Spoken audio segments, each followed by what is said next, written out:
The context for this series of broadcasts and a lot of the reading I've been doing myself over the last year has been that I am preparing to publish my first book for grown-ups ever. So yeah, the last time I even wrote a book that was intended for grown-ups, it really was a political manifesto.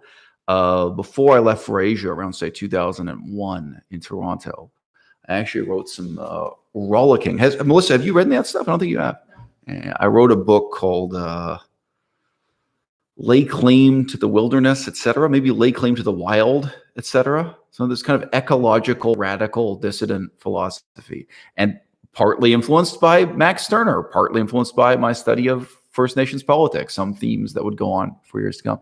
It was kind of not rooted in Buddhism. I felt like it would be the last thing I'd write that had nothing to do with Buddhist philosophy. There might have been some little stylistic, bits and pieces in there influenced by what I've been reading about Buddhism. But I knew already I was going to start devoting a lot of time to Asian languages, philosophy, and what have you. And I wrote some political manifestos back at that time, full of sweeping generalizations and bold resolutions and what a young man's folly, one might say. Anyway, in the last couple of years, I did write children's stories, but to write a book intended for adults. I know I've written innumerable articles. I've written a couple articles in Chinese even in the last couple of years. So short length nonfiction I've written a good deal of. But to write a book intended for other adult readers, and particularly people like you in the audience right now, my YouTube audience, I'm sure the vast majority of people would read it, at least in the first 5 years of being published, would be people who know me or get to know me through YouTube. So one type of book I have been reading, a lot of the reading I've been doing has been research related to that forthcoming book. And then another type of reading that I'm kind of dreading is this sort of thing: The Essential Guide to Getting Your Book Published. A book about how to publish a book. Yeah. But maybe a necessary evil. So, hey guys, I'm happy to answer questions from the audience. I can answer some of the questions that people sent in through Patreon also. I mean, I can answer questions and interact with the audience in various ways. This is one of the advantages of doing this live. But unusually, normally I broadcast, 99% of my videos, there is absolutely zero preparation for. I get that question all the time. Is this scripted? Is this rehearsed? And the answer is no.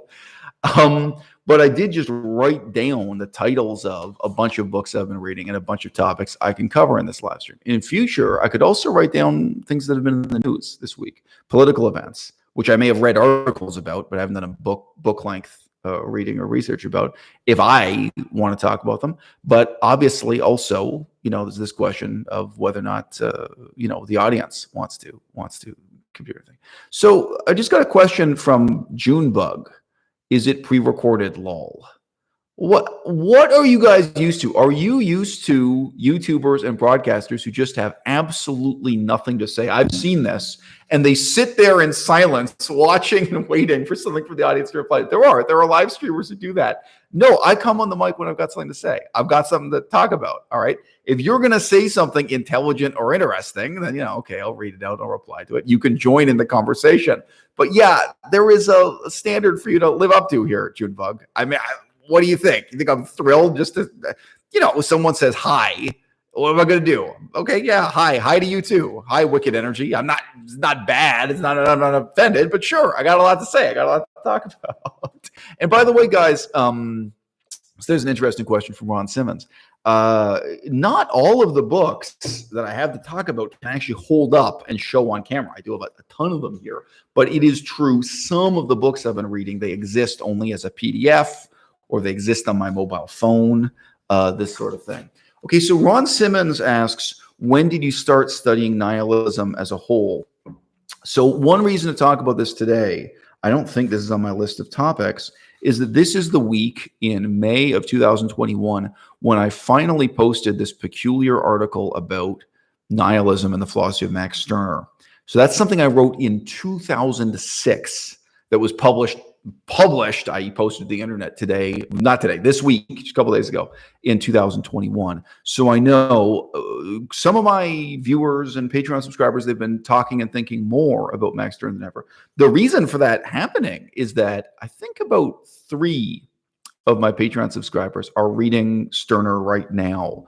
they weren't really asking me for help with it or anything. They just mentioned to me different problems. Like two different people actually wrote into me complaining about the translation of Max Stirner in English. I was like, oh, wow, this is right in my wheelhouse. You want to talk about the difficulty of translating Max Stirner's philosophy into English. So, and then we have another interesting contrasting question here. Someone in the audience says, are we talking about moral nihilism? So I'll maybe answer that first and then come back to your question, Ron, if I can call you Ron. So my own school of nihilistic thought is called historical nihilism. And the easiest way to explain or understand whatever somebody means by nihilism is to explain what it is you're negating. So, Japanese anarchism is best understood in terms of what was the social system they were rebelling against. To define it positively, somewhat asinine, like what kind of society they want. For the most part, the Japanese anarchists were people who were willing to fight and die and kill to get rid of the emperor of Japan. That's who they were. And beyond that, you may or may not know this, one of their strongest influences was Max Stirner. The philosophy of Max Stirner was translated into Japanese. So from its outset, Japanese anarchism had much more to do with nihilism than anarchism does today in the modern West, in the English-speaking West, or the French-speaking West, or the Spanish-speaking West, where Stirner has been a pretty minor voice. I think he is much more famous and influential now in 2021 than at any earlier point in history. So just to give you guys, some of you don't even know who Max Stirner is. Understand? Some of you don't know what nihilism is. Totally understandable. But the fact that there are pages on Reddit and Facebook full of Max Stirner memes and Twitter and Discord, and the fact that there are these young people who play video games and they know and get Max Stirner jokes, and that Max Stirner has become meaningful and salient as a critique of what's going on in the mainstream left, as a critique of what's going on amongst anarchists. It's become known as a critique of atheism, even. Like, well, atheism doesn't go far enough. Here's something more edgy, more extreme, that's beyond just sort of a so-called new atheism as a movement. I saw some memes when I posted the link to my new article written in 2006 about philosophy of Max Stirner. I saw some memes that I could immediately relate to it. These were young people who were sick and tired of the so-called ANCAPs, the anarcho-capitalists, and they were using Stirner to attack and ridicule what was going on in anarcho-capitalism. Now, this is a digression, but I think a useful one to say, if you want to know what people mean by nihilism and why it matters, for the most part, you can arrive at a working pragmatic understanding by talking about what it is that's being negated, what it is that's being opposed. And again, this is meaningful even in far-off exotic cultural and political contexts like Japan. And indeed, it's interesting to ask, what does nihilism mean in Japan? What does anarchism mean in Japan? What does the philosophy of Max Stirner mean in Japan? Japan might seem like a reasonably familiar cultural context, but it's not. Now, for those of you who study Arabic or modern politics of the Arab world, how do any of those things translate into modern Arabic? Very interesting question. And we're not really talking about translation. We're talking about the way in which people will pick and choose the cultural influences, the cultural references that are meaningful for them, and so on. So anyway, the short answer to one of those questions was, are we talking about moral nihilism?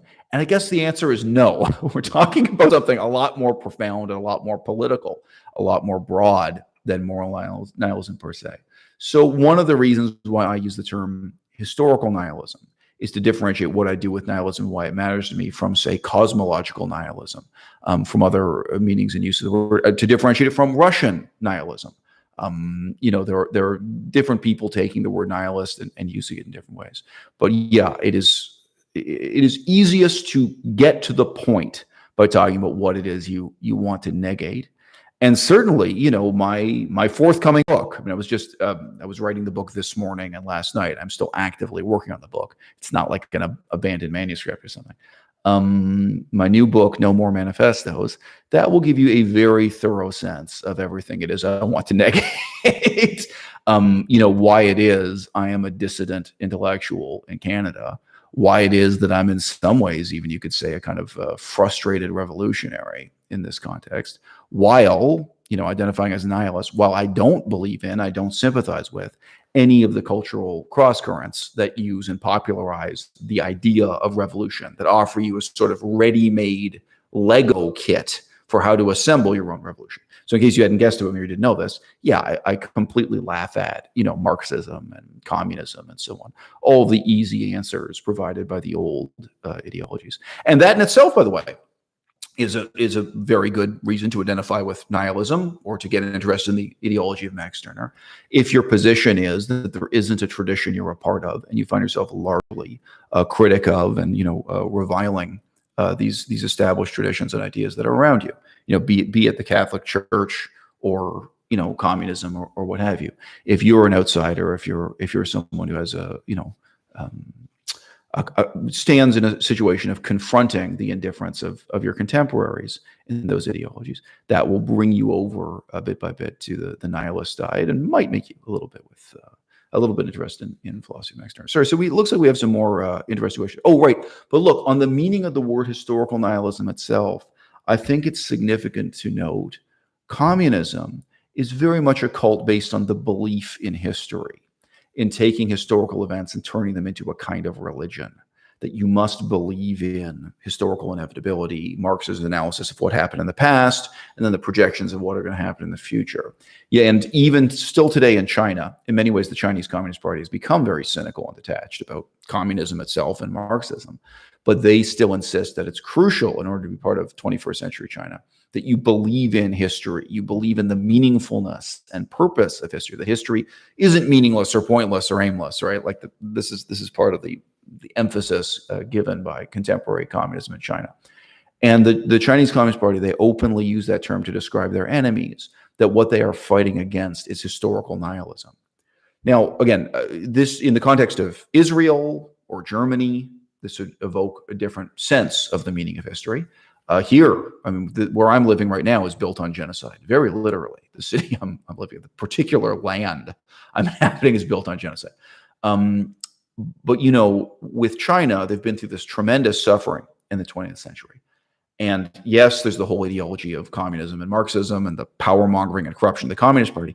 But if you set that aside, there's a certain subjective emotional reality to human beings just saying, no, this can't have been for nothing. You have to believe in it. You have to believe there's a purpose. You have to believe you have to believe in history, You have to believe it all makes sense, and you have to believe it's all for the best. And in this way, communism is remarkably like Catholicism. It's a lot like the Catholic faith. When you talk to true believing Catholics, why did you persecute these witches? Why did you go through all these terrible things in history? Why do you have all these meaningful wars, meaningful and meaningless wars? Why these internecine wars, fratricidal wars of brother against brother for the sake of this church? And now you look back and it doesn't make sense. And, a lot of what they have to believe in is that God's will is being exhibited in history, that history makes sense, that it's meaningful, that it's for a purpose, that it's for some greater good. Like it's so that we could all learn this day.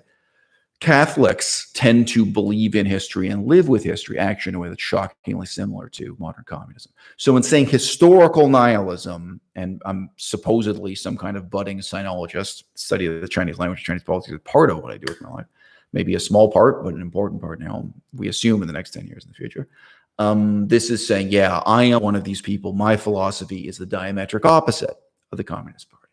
I'm about embracing the meaninglessness and arbitrariness of history. History doesn't make sense. It doesn't have a direction. It doesn't have a teleology or a telos, if we want to get into the jargon academics use. Now also just say, when you meet historians who don't identify as Marxists and don't identify as Catholics, you often do have to break down that same kind of ossified belief. Why did Richard Nixon support the Khmer Rouge in Cambodia? Something many people don't know. It's a shockingly immoral decision by the Nixon administration. And it wasn't just the Americans. The British and the West Germans and all the American allies came in and helped to, support this genocidal third world regime. Someone who has that attitude, even if they're a detached historian, they're not a Marxist or they're not a Catholic, they're going to write that history and they're going to struggle with that history and with what it means today and with meaning in their own lives. With that first assumption, this this must be for some greater good. This must be for some better purpose. So that's also, part of what I'm attacking. Let's really deal with the arbitrariness of history and politics. Let's deal with the arbitrariness and senselessness of violence and so on, and in our own lives. A lot of these things don't make sense. I'm not going to try to make sense of them. So it's my position of profound opposition, yes, to Christianity and Judaism and Islam. I'm totally opposed to those religions. In my circle, that's not terribly, it's not terribly controversial, but globally it is. That's still a huge ongoing struggle, your position on religion. If I even move to Texas or something, it is. I mean, there are parts of the United States where that struggle of atheism against religion is still ongoing. But this is a much deeper, much broader struggle where, the beliefs I reject are not just the beliefs of Christianity or Islam. I reject the beliefs communism is based on. I reject the beliefs that any kind of putative or actual political ideology is based on. I'm really in a thorough, systematic way into believing nothing. And then learning from history on that basis, from that kind of radical and profound skepticism, learning from history in a very different way. All right, so we have a lot of comments. I don't know how many of these are substantive. It's good to see this stuff is pouring in. All right, so someone called exe.exe says, with Greece, you said the country had nothing to offer you. With all due respect, what the heck did you think Greece in its current state could offer? Well, my expectations were low. So what's being alluded to here is that my girlfriend Melissa and I went to Greece, and we were really considering living there permanently. What did we need them to provide? We didn't even expect them to provide us with a library and a library card, guys. we were not looking for much. I think my feeling is that I had a lot to offer Greece. I mean, sir, I don't know. When I moved to Cambodia, when I moved to Laos, I was going to bring my light to their darkness. What can I tell you? I was there to light up Athens. I was not expecting Athens to light up my life. I'm being real with you. I mean, you can call this egomania, but I mean, let's say wherever it is I'm moving. If I move to Los Angeles, if I move to Haifa, Israel, if I move to Athens, Greece, I'm bringing my meaningful life with me there, my project, my sense of purpose, what it is I'm working on. And of course, I have to be worried if someone else is going to get in my way. So it's going to make it impossible for me to live my life or something. But no, I wasn't expecting the Greek people to kind of really do anything for me. I wasn't expecting the Greek government to do anything. You know what I mean? I wasn't, look, it just seems like the question. It's a totally, totally reasonable question. But anyway, he says Greece in its current state. Greece is a first world country with third world problems, and it's not bad. Depending on what you want in life, could be a great place for you to move. There could be people in the audience right now for whom moving to Greece and committing to live in Greece would be a good choice. But no, I expected very, very little from Greece. So I think that's the answer to that. All right, so there's a question here. Do I sympathize with all variations of nihilism? Look, have you ever heard of a conference of nihilists? Have you heard of a publication, a magazine? Like, I don't really think there are a lot of offshoots of nihilism. I don't think there's a lot going on. It's interesting that people know Max Stirner's name at all. It's interesting that the word is going through a bit of a revival of interest on the internet, like a positive use of nihilism, not just as an insult. But let's not kid ourselves here, guys. If you've been watching the channel for a long time, you've heard me criticize utilitarianism in this way, because people talk about utilitarianism as if it's this powerful world movement, like comparable to communism. Communism exists. Those guys have meetings and they have armies and they have millions of dollars at their disposal. And I mean, communism is influencing the world's history, in my opinion, for worse rather than better. But, it's like, look, guys, utilitarianism, it's never even been a significant factor in protests against the Vietnam War or something. It didn't ever add up to anything as a movement. So let's be honest with ourselves. Nihilism it doesn't exist as a movement. And I don't even think there are hit authors. I mean, I don't even think there are novelists or anything today that are successful with the word or concept of nihilism. So let's not overrate it. But I have to describe my own philosophy somehow. And indeed, the playlist on my channel dealing with this from memory is called something like historical nihilism my own philosophy. So, if I have to describe myself one way or another, it's a useful term and category for me.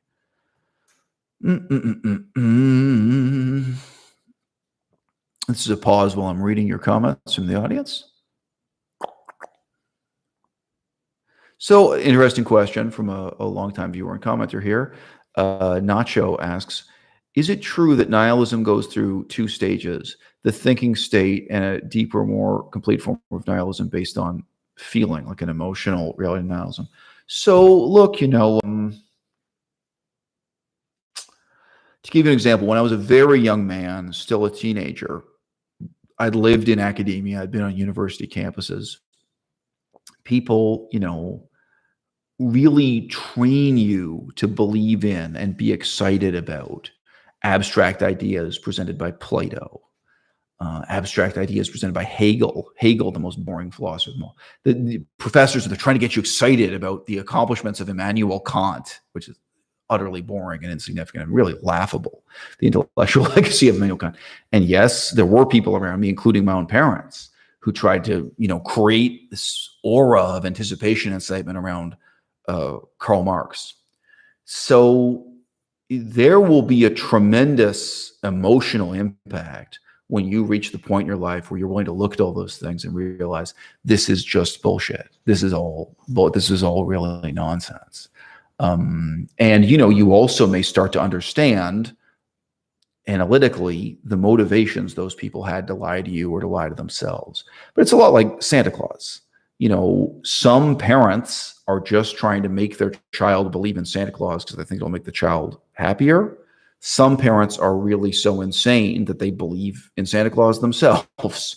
But, regardless, you have this culture of encouraging people to believe in things that are unreal. And there are only two ways that story can end. Either you are really so intellectually deficient that you go on believing in Santa Claus forever. You become a cult member, goes around preaching, the belief in Santa Claus, or you have this break from belief. Now, you may make that break and you may just question Santa Claus. You may just question the particular thing being believed in, the particular creed. Or you may take the further step of questioning belief itself, where it's not just why do we believe in Santa Claus, but why do we believe, period? Why do people think it's virtuous and good to be a believer? So yeah, I think for most thinking and feeling people, that is going to be, an emotionally moving experience. I know one woman, she used to be a YouTuber, who was a true believing member of the Mormon church. She wasn't just a passive Mormon. She actually did the pilgrimages and paid the tithes. She was deeply, passionately involved in the Mormon church, and she was raising her children in it. And her husband was married to her in the church. And she completely, 110% lost faith in that. I would have been happy to have her on the channel talk about that. She is not comfortable doing so. That's a very clear, palpable break with belief, right? There are a number of further steps you can take. And obviously, if you actually look, we could do social science research in this. We can apply for a grant and do social science research on the emotional, personal, and professional consequences of breaking from your beliefs. Some people just become alcoholics. Some people just, immerse themselves in the pleasures of the senses. I've never been to an atheist conference myself. Then this is a uniquely American experience, right? This is not Italian culture. Italy's an intensely. This is not Spanish culture.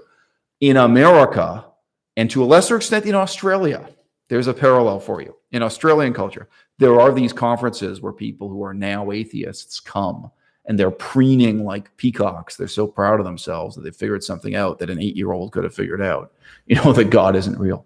And a lot of them, not all, but a lot of them are now suddenly trying to cheat on their wives and do all the drugs they never did and sleep with prostitutes. And they're now trying to lead this self-destructive, self-indulgent lifestyle. That is one way to respond. Part of my own response, which is it's partly intellectual and partly emotional, is to put huge emphasis on creativity. When you've come to the conclusion that there is nothing to be believed in, well, what next? What now? it's up to you. It's all on you. Once you've come to the conclusion that all authority is mere authorship, you no longer respect or revere Immanuel Kant or Nietzsche, another name that came out there. You no longer respect or revere Hegel or Plato. You just realize these were other guys who sat down to write a book. Well, what about your book? Well, what about you? You are suddenly now on the same level as Plato, which you are, by the way. I mean, in this audience, none of you, there's nothing Plato knew that you guys in my audience now don't know. You can write a book just as important as anything Plato ever wrote. And you can write something that's more important to you, and it's more important to people who sympathize with you, people who have some fellow feeling with you in a 19th century sense of the word. So part of my response, I'm not an artist in an obvious sense of the term. I could describe what I do as theater or filmmaking, just barely. But, part of my response is to really be a creative person. And that whatever I know, whatever I'm going to learn, it's all up to me, because there's nothing to be believed in. So yeah, I'm sure if we did the research, if we get this social science grant, some percentage of people are going to respond to nihilism by becoming recklessly self-indulgent, and some people are going to respond to it as I did, by seeing life as a whole much more as a creative challenge. So let me put it this way. If you really believe in ideas, then you may see your life as researching these ideas and trying to be good enough for those ideas, trying to live up to those ideas, right? And I think a lot of us, even if it's not something as obvious as Christianity or Mormonism, even if it's ideas that come from Plato, a lot of us up to a certain age, that is how we lived our life. You might even have an idea of what it is to be an athlete, like to be an NBA, like it might be something that's not an idea in a philosophical sense, or to be a soldier, or to be a man, to be a good man, to be a man in an ideologically loaded sense. And you have this idea and you're trying to live up to it and you're in service to it. So as long as you do that, the role of creativity in your life is merely ancillary. It's merely entertainment, right? And I mean, even if you spend your life, in a very intellectually rigorous way, as long as you're chasing after other people's ideas and you're walking in other people's footsteps, your research is not seen in this creative way. And then instead, if you have this shift to nihilism, then it's like, okay, so this is all my blank canvas. This is all my chalkboard. It's all up to me. And I've only got so many years to live. So what am I going to do with this research? Well, I'm not doing this for anyone else. If I'm reading Plato, I'm not reading Plato for Plato. I'm reading it for me. If I'm reading about the American Revolution, I'm not reading it for the revolutionaries. I am not reading this, to honor the founding fathers of the United States of America. I'm not researching the Constitution to do justice to the founding fathers of the United States of America. I'm not trying to live up to an idea and ideal, sit down with them. I'm doing something that is in my own way creative, in my own way destructive, that's to do with my life in the future. So the role, for me, it seems the role of creativity suddenly takes on much, much greater significance. And I can say that honestly, I was an intellectual before I got involved with nihilism, coming back to the original question. But when I was an intellectual before I really became a nihilist, you can say, creativity had a much smaller role. I didn't, my research wasn't creative in that sense. It wasn't this sense of, Plato is a tree I'm going to chop down and use as firewood. Like all of this stuff, this is all raw material for me. This is just my kindling. But this last 6 months is a great example. This is all firewood, guys. Like these books I'm going through, I am chopping this up and using this very directly in writing and rewriting and expanding my own books. That's a very clear example of that. You can imagine if you were something like a filmmaker too, the way you might read books of history or politics. Say, okay, or even books about sexuality. Like, let's say you're a filmmaker and you want to have a character who's gay and you're heterosexual. You're saying it's not everything is going to be philosophical or explicitly political.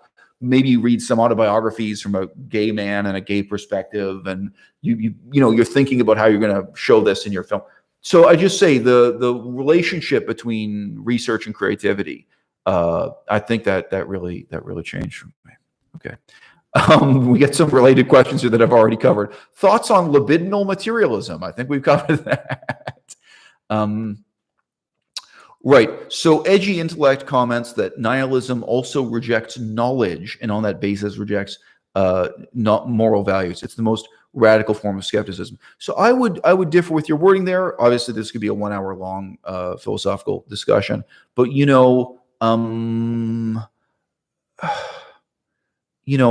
it's not that the difference between beautiful and ugly is something that can't be known.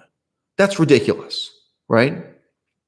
It's something that can't be objectively real and proven, right? And for example, what I find beautiful and what my gay male friend finds beautiful, it's not the same. But the problem there is not of knowledge, right? It's not of epistemology, right? It's of desire. So really, when we're talking about nihilism, it's a radical recognition of subjectivity. It's not a radical skepticism. It's not an attack on epistemology, right? So which is interesting. So it's an attack on belief, yes, and there is discussion about what you can know. But I think that leads to a different set of conclusions. But obviously, it's not what you're saying is somehow far wrong. It's not like you go terribly. This is not like incorrectly operating a chainsaw. I mean, if you incorrectly operate a chainsaw, you're going to lose an arm or a leg or some fingers. But if you incorrectly operate the philosophy of nihilism, I don't think it's going to take you too terribly far in the wrong direction. I don't think it's going to be a problem. Sorry, I'm stumbling on my words because I'm reading while I'm speaking, which I don't normally do. All right, I got.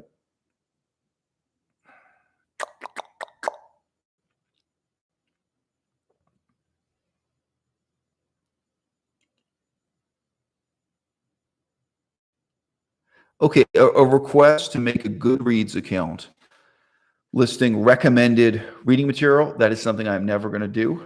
And there is at least one YouTube video on my channel that is called Recommended Reading is Hard to Do. So it's why I don't do recommended reading.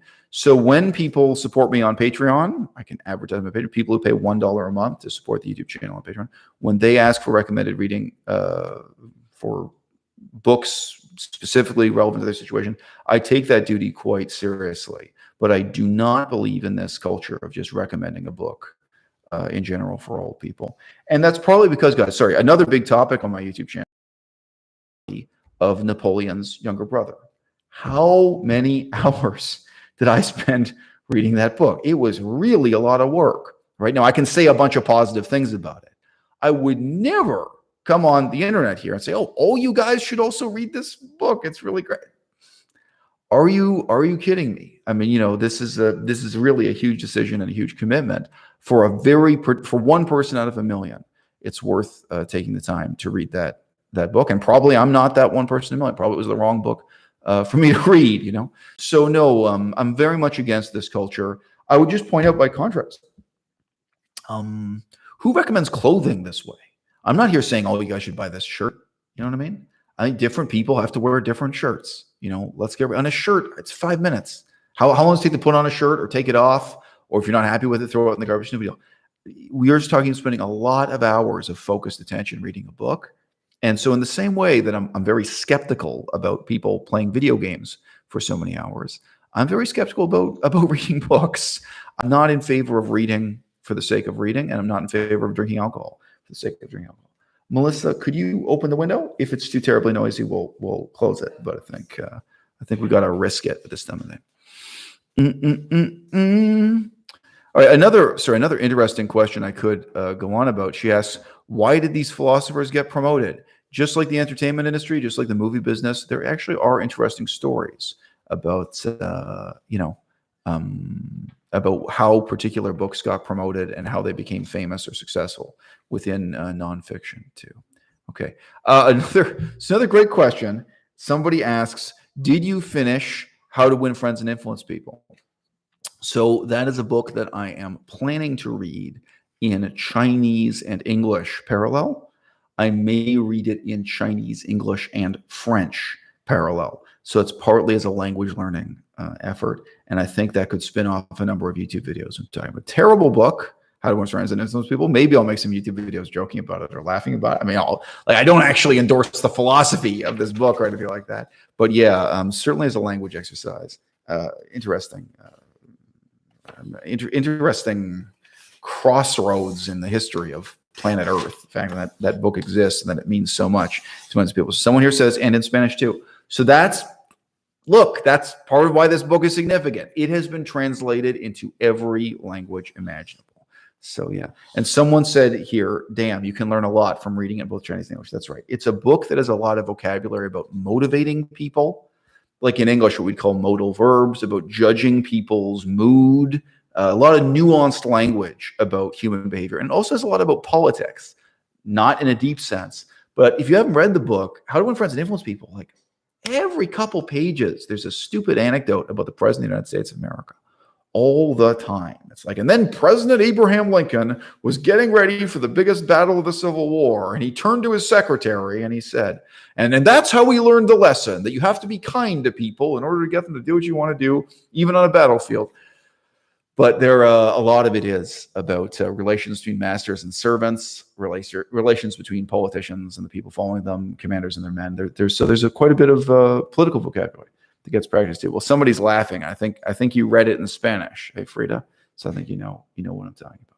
Okay, so we opened this video with me just holding up that one type of book I've been reading the last year was about publishing a book, and that a lot of the other reading I've been doing has been linked to my own book, No More Manifestos, which is presumably forthcoming. We don't know how much or how little time I'm going to end up devoting to the process of getting it published. Even self-publishing on Amazon is a somewhat time-consuming commitment to make. But sure, even if it's with a small independent publisher in Canada, I guess it would be nice to have it emerge into the world as a real book, as opposed to something that is frankly not a real book. Now, talking about creativity and nihilism, something else I've been reading that you guys might not realize I've been spending time doing is I've purchased a bunch of books about being a filmmaker. And these vary between bad and terrible. So I'm going to hold up some of these books. Do not take my holding the book up as an endorsement. All right. So this is obviously a textbook used in film schools, so to speak. You get a lot of paper for your dollar here. This is 882 pages, including the index and the endnotes or what have you. The Filmmaker's Handbook. So if you want more exercise, you want to carry something in your backpack as you run up and down stairs, that's the one to get. It's certainly the one I can praise the most. It's not fluff. It's not nonsense. This is an absolutely terrible book that has positive reviews all over the internet. I wonder if the author, Kelly Schwartz, has successfully carried out some kind of conspiracy to give this book positive press. I got the refund on this book. Normally, if you return a book to Amazon, they ask you to send it back in the mail. In this case, they said, just keep it. We'll refund you the money. I asked for a refund for that one straight up. And, where is it now? There's another book that was actually recommended to me by a filmmaker. I don't have it on the desk, which is also terrible. There was another really terrible book about how to write a screenplay. Another book that was actually recommended to me by a filmmaker. I don't have it on the desk, which is also terrible. There was another really terrible book about how to write a screenplay. I guess given that I'm saying it's a terrible book, it doesn't matter whether or not I hold it up. Oh, I thought I had it around. All right. But actually, Ali Tabrizi. You guys have been watching for 5 years. Well, remember Ali Tabrizi, but vegan YouTuber Ali Tabrizi, who has now become a somewhat successful filmmaker. He had his first film finally come out on Netflix, and he and I do talk. He and I have known each other for all these years, and he does. Yeah. So sorry, someone said the Screenwriter's Handbook. Yes, that's the book. I could have Melissa run around and find it, but it's not worth it. You don't need to see the cover. Right. So it was a Screenwriter's Handbook that was, maybe this is Ali Tabrizi, and maybe that's you. Is that you, Ali? How did you know that? Anyway, yeah. Ali Tabrizi used to be a vegan YouTuber. He was very successful as a vegan YouTuber, but he took about 5 years to make maybe 4 years. No, 5 years before. Yeah. It's like, yeah. Honestly, now that I'm thinking about it, it might be 6 years. Anyway, it was a long time, but he took something like 5 years to make a documentary that's now on Netflix, which is called, what is it, Fishspiracy? Seaspiracy, I was joking. He made Seaspiracy, which I've posted a relatively negative film review of on my channel. Anyway, Ali Tabrizi is an interesting guy. I'm not going to say anything secret about him or disclose anything from our secret conversations. Everything I'm going to say about him, you could know just by reading interviews with him or putting his name into Google or looking around the internet. But, he is a guy who never went to film school, and he has no university education whatsoever. So he has no higher level education. So I was interested in his perspective on going to film school and being a filmmaker. I was tempted to commit to going to film school like immediately, like starting just this September. I thought about that seriously, with kind of the worst case scenario being I could take what I learned in film school and apply it to improving the YouTube channel. That can be applied to this book also, right? Like I could read this book or the most useful sections of this book, and I could just apply this to improving my YouTube videos. Still time consuming. And this would still be many hours of work relative to the hours I'm putting into chatting with you lovely people now, Yeah, so I think that question's a few minutes behind. Frida asks, is that the guy who made the Netflix documentary? Exactly. But yeah, this is another type of boring book I wouldn't really do a book review video on, but reflects a lot of the questions I've been asking myself about my own future.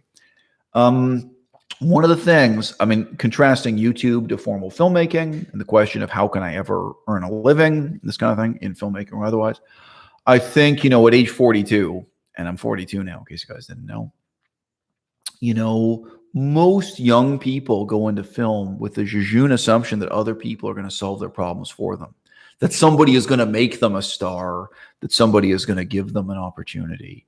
And when I look at filmmaking, I look at that being a life in which I'm very much alone, in which nobody's going to help me with anything, in which I'm going to have to do everything for myself, which, in some ways can be positive. Right now I'm writing a book, and that's a very lonely profession. If I became a painter, painting pictures is a very lonesome, occupation too. But filmmaking is a social art form. And if you're going into it as a middle-aged man or an old man, if that's the transition you're looking to make, part of the challenge is that awareness, like, well, I'm going in alone. Nobody's going to help me. Nobody's going to make it easy for me. I do have a very strong aesthetic sensibility that I would bring to filmmaking. I have a strong sense of direction and purpose that, could serve me well in filmmaking. And the vast majority of people, whether they're on the writing side, screenwriting, writing for the film industry or filmmaking, they lack those qualities that I've got that I can pour into YouTube. I can pour into writing books. I can pour into writing nonfiction essays for university. So yeah, I do think I have some skills and qualities that are rare and in demand in Hollywood or in filmmaking, broadly speaking. But, to go into a social art form like that, to go in alone and, to say, it's one thing as a writer or as a painter to say, I'm going to be the best. I'm going to do it alone. It's one thing to be a bodybuilder. Bodybuilding is a sport you can do alone, right? It's just you and the weights and the steroids. You know what I mean? But if you're talking about a team sport, you rely on other people. No matter how hard you work, you can't win in a team sport if other people let you down. And it's very scary to rely on something that's unreliable. It's very disappointing to rely on someone who's unreliable.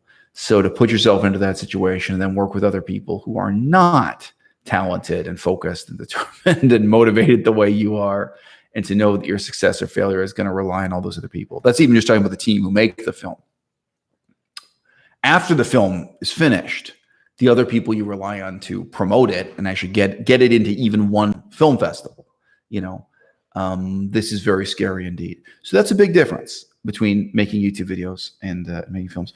Oh, and I guess I should shout out this book. I could probably find the page and read it to you. This is a terrible book. I got the refund. Don't buy this book. But there were a couple sentences in here about the money side of the game, about how much money you can and can't make in filmmaking. And the first thing, so part of the argument is, and you'll see this in other books too. You'll see this on the internet. Oh, well, it's still kind of sort of it's still kind of sort of possible to make money out of Amazon. Amazon has this streaming service. It competes with YouTube, whatever. And then sort of a few paragraphs later, it's like, oh, no, it's not anymore. Oh, yeah, that only lasted for a couple of years. Tragically, when you look at the numbers, it really does seem like there's more money in YouTube than in conventional filmmaking. And there is very, very little money in YouTube. So that's part of the, process of the internet transforming culture, and then culture transforming itself through the mirror of the internet.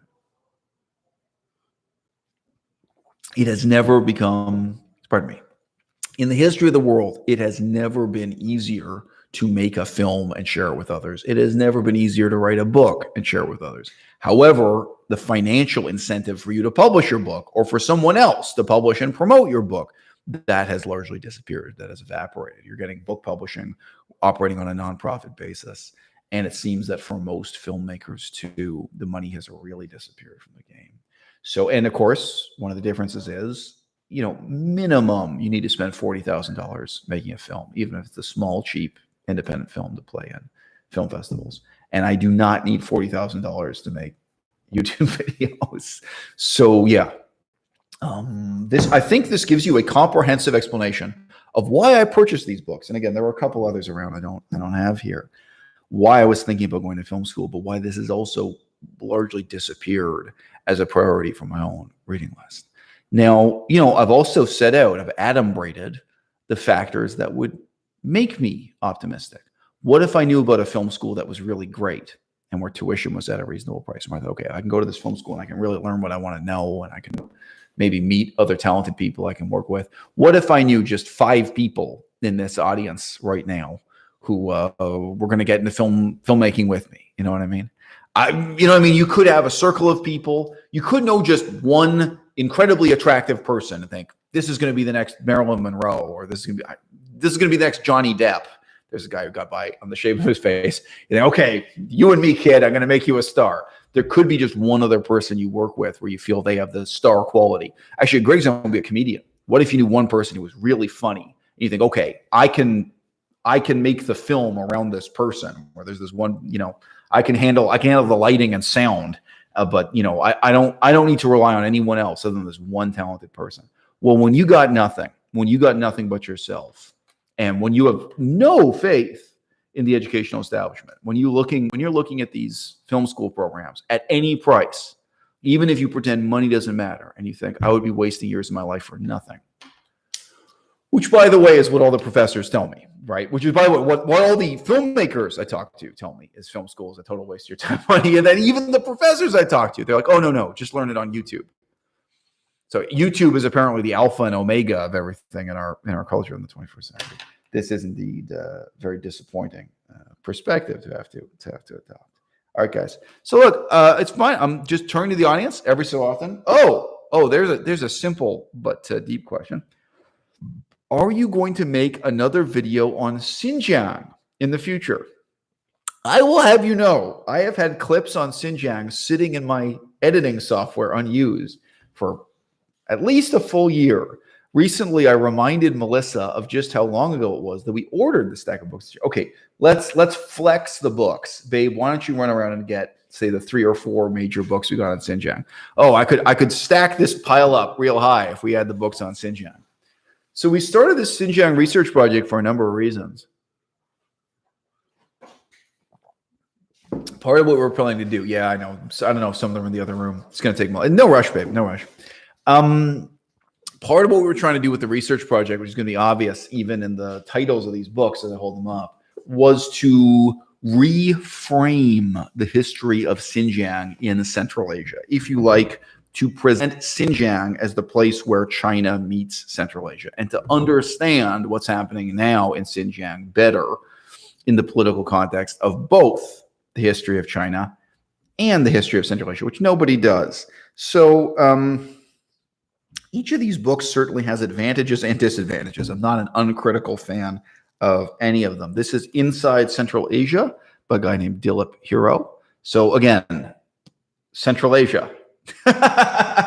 Normally people say China is East Asia. Well, the most densely populated part of China is East Asia, right? But yeah, China includes a significant part of Central Asia. China also comes up to the border of Southeast Asia. That's where I used to live. China has a border with Laos and Myanmar, and they're very much involved with life in Thailand. They don't have a border with Thailand, but still. All right.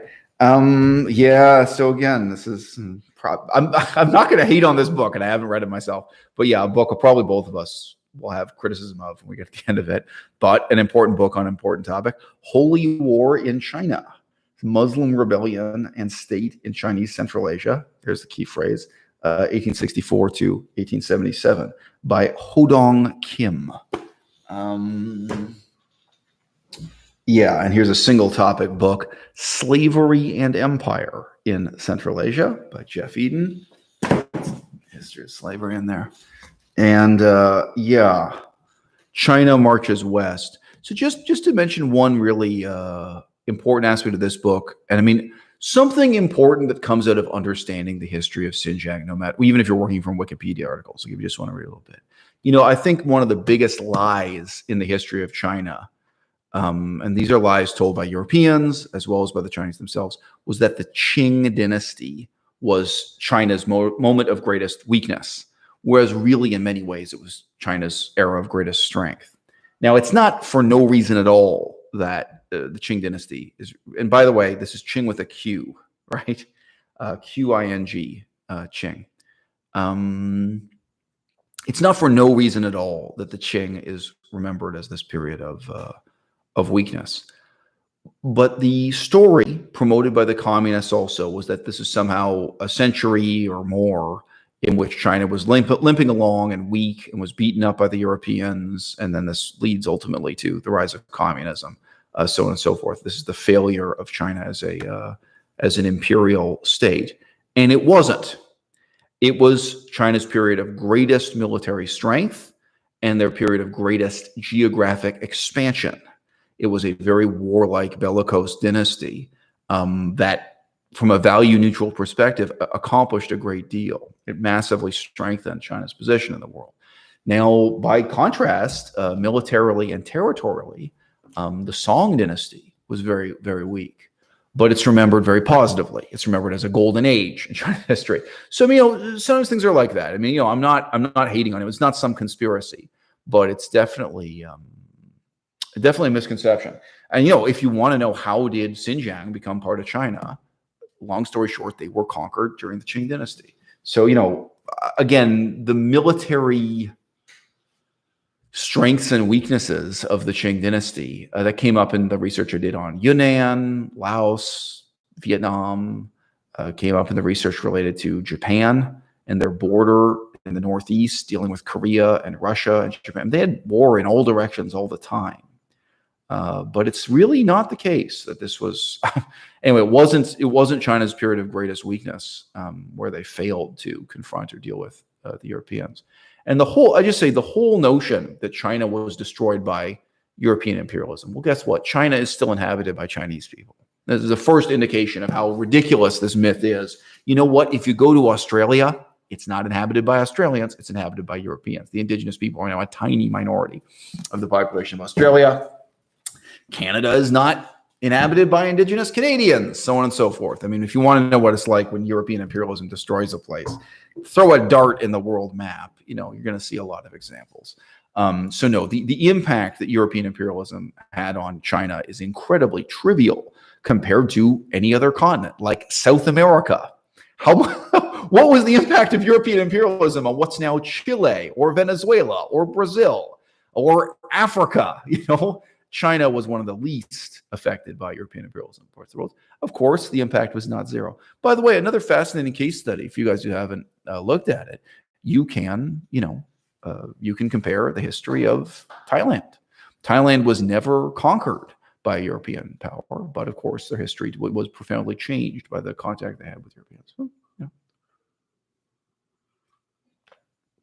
Credit where credit is due. So, Frida comments, in Latin America, we now speak Spanish and other native languages. Yes, the native languages are not completely extinct in Native America. In Native America. It's a good verbal typo to make. The indigenous languages are not completely extinct in South America. But sure, this is a very easy index of, a very easy reflection of the extent to which that part of the world was, totally transformed by a genocidal slave trading world empire or series of competing world empires. Sure. And the history of China looks nothing like the history of Brazil. So let's keep it a little real. I see people now using this word persistence more when talking about indigenous peoples. Yeah, she's mentioning Zapotec, Nahuatl, Mayan, and so on. Yeah. Unfortunately, though, Frida, if you look, the main use of those languages is all connected to Catholicism. So yeah, they have an indigenous language like Nahuatl. Nahuatl, it's pronounced. You don't pronounce the L. It's Nahuatl, something like that. I'm out of practice. But, with a language like that, sadly, most of the language speakers and language users, they're people who are reading the Bible in that language, and it's all tied up in the Catholic Church. So even where the language persists, and there's this use of persistence as an idiom, the culture and religion is gone, and so on and so forth. So they've been subordinated in another more profound way. Now, again, in China, this didn't happen. An interesting contrasting case study would be South Korea. So if you look it up, what percentage of South Koreans are now Christian? I think it is about 50%. Let's do the fact check. Okay, what percentage of South Koreans are Christian? Oh, okay, well, this says 29%. I don't know if I believe you. It must be, oh, I see. So it's like 50% of the people who have a religion at all are Christian, but it's not 50% of the total population. So that is very interesting. 56% say they have no religion at all. So that's interesting. However, of the people who say they do have a religion, there are more Christians than there are Buddhists. So that has to do with the way the pie chart reads. Okay, well, there you go. Interesting digression. But now I was going to say the prominence of Christianity in South Korea. I think that is a very fundamental part of why South Korea is so different from China. But yeah, I think persistence is an interesting emerging concept now. To what extent a language persists, to what extent a religion and a culture persists in the context of genocide. So, babe, could you grab for me the book with genocide in its title?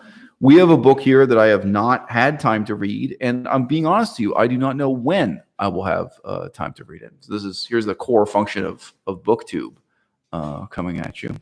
We did read, and I made a review video more than a year ago about a book called The Other Slavery that I still endorse.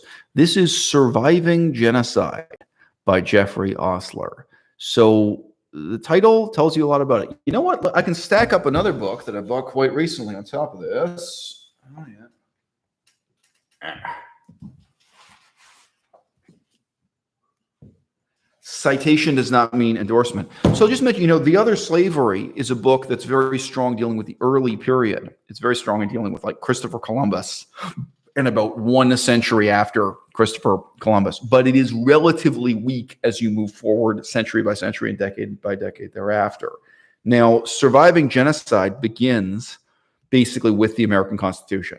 So it does not do anything before the American Revolution. And so so its strength is in a totally different historical period. Now, also very important to shaping our lives today. So we made use of one chapter of this in looking at the genocide in Michigan.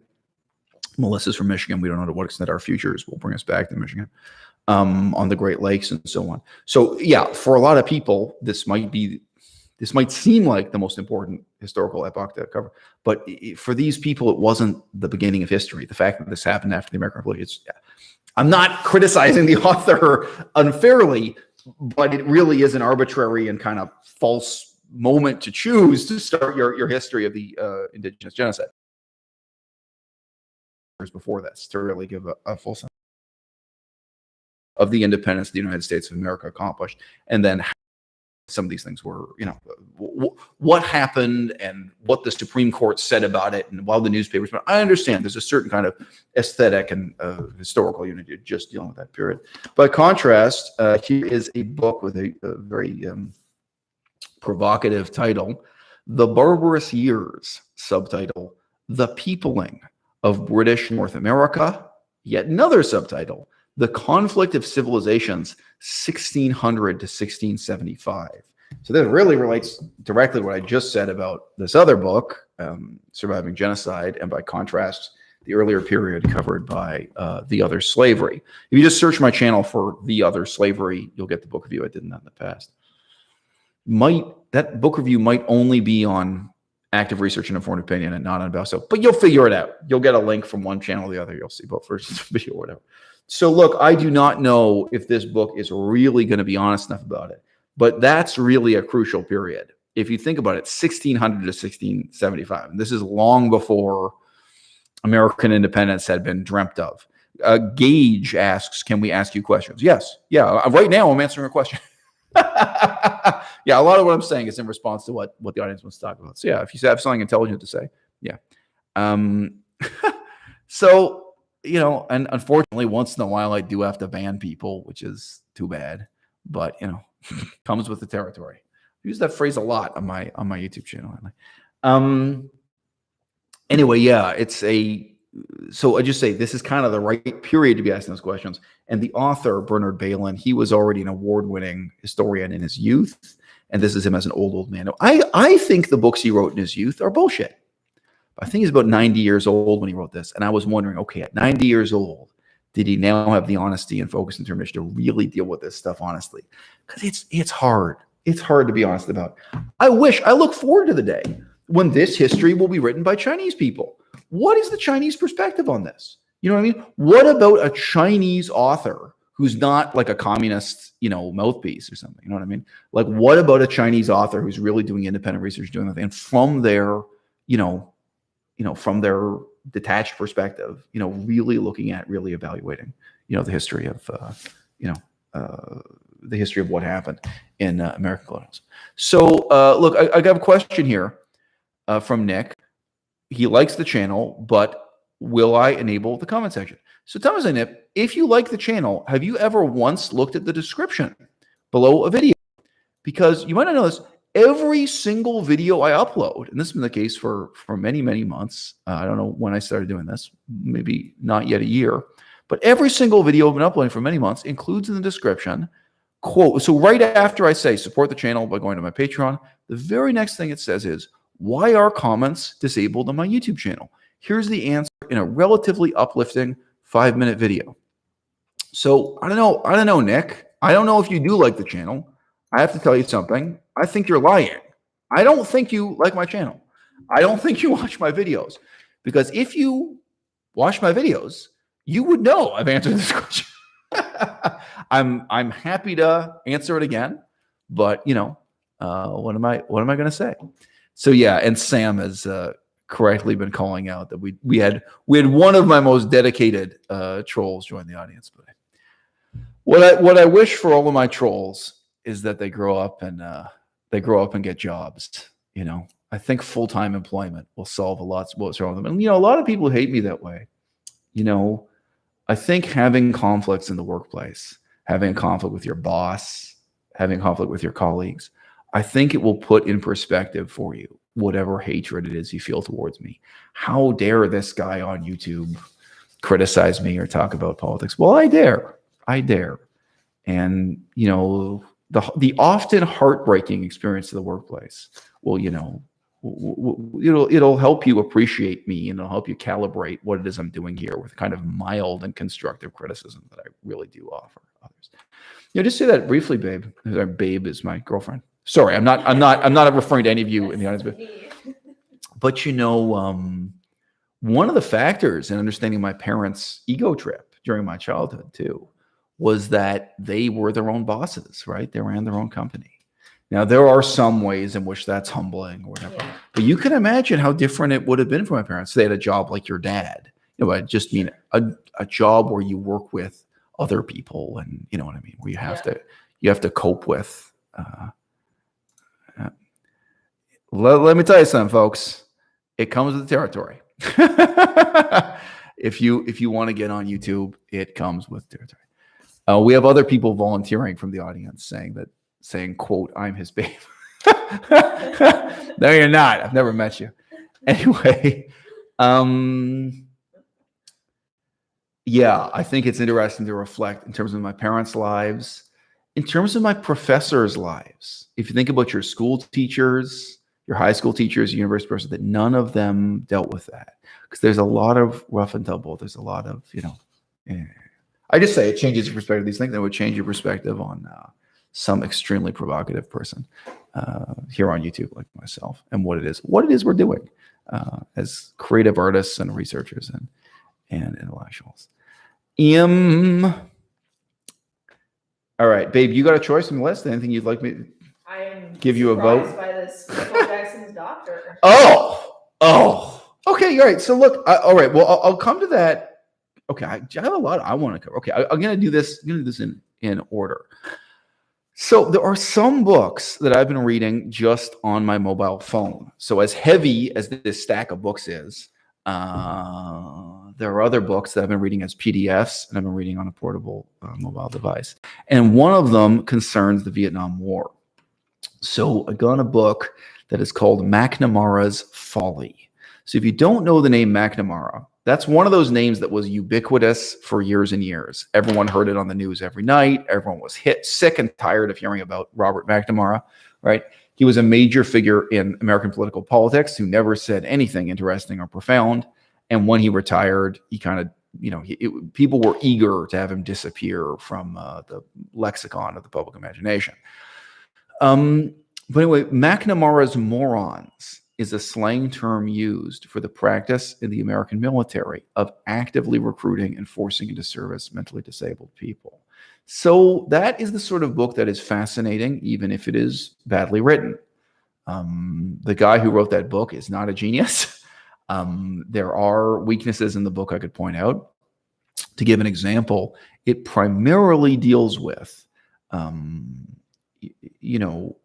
mental incompetence, mental retardation, mental disability in the American Army.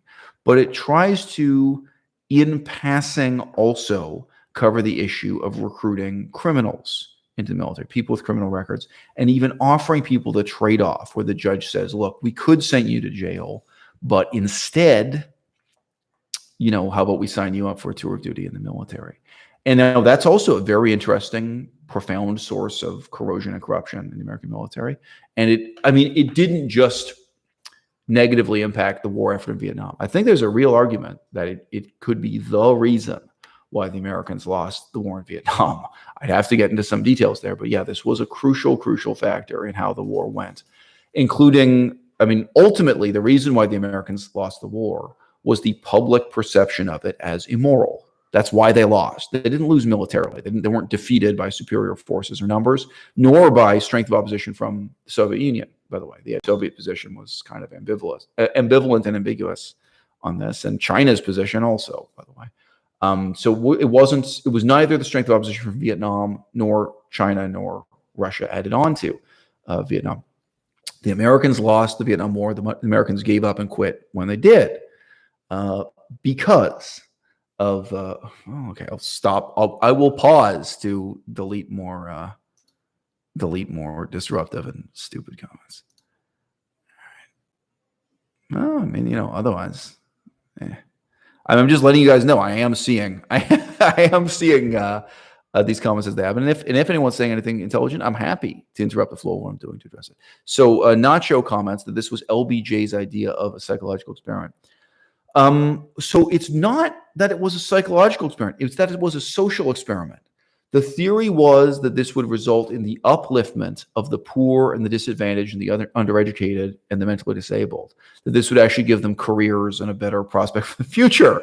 So you're right. It was an experiment, but both the purpose and the delusion involved, the type of optimism involved, and so on and so forth, it's not what you might first expect. Again, this is why it's a book worth reading.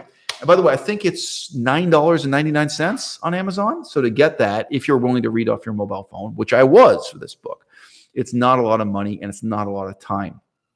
All right, I'm sorry. With digressions, I do kind of forget where it was I left off. Right. So I was just going to say, in terms of the shortcomings of the author, it is true this is a major reason why the Americans lost the war. It's a major reason why the sense of moral purpose in the Vietnam War was discredited, why it ended the way that it did, and why then American support for it stopped, first publicly and then politically, like first the common people, and then, in the Senate and the Congress ultimately, and they canceled the war. So that is how the war ended. It's also true that this had tremendous long-term knock-on effects for the way military service itself is perceived in the United States of America. So the author doesn't make a particularly powerful case for this. He just says it very, very briefly.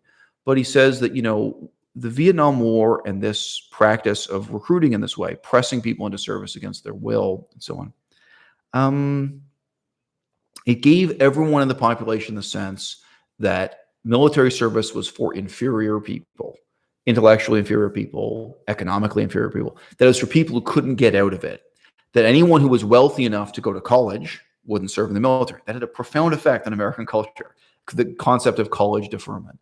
The idea that the military service was for low IQ people, for poverty-stricken people, for people who couldn't, one way or another have a quote-unquote good reason that they're doing something else with their lives, like getting a BA in English literature or something, that this profoundly changed attitudes towards the military, which I think is something that continues to this day and is tremendously important. However, by that same token, the recruitment of criminals is just as important as the recruitment of low IQ, mentally disabled people. And that's an example of shortcoming in this book. In a very brief and shallow way, he tries to say, oh yeah, and then also there's this criminal element. But that could be a whole book in itself, or it could have had several chapters that were really well researched and detailed in dealing with that.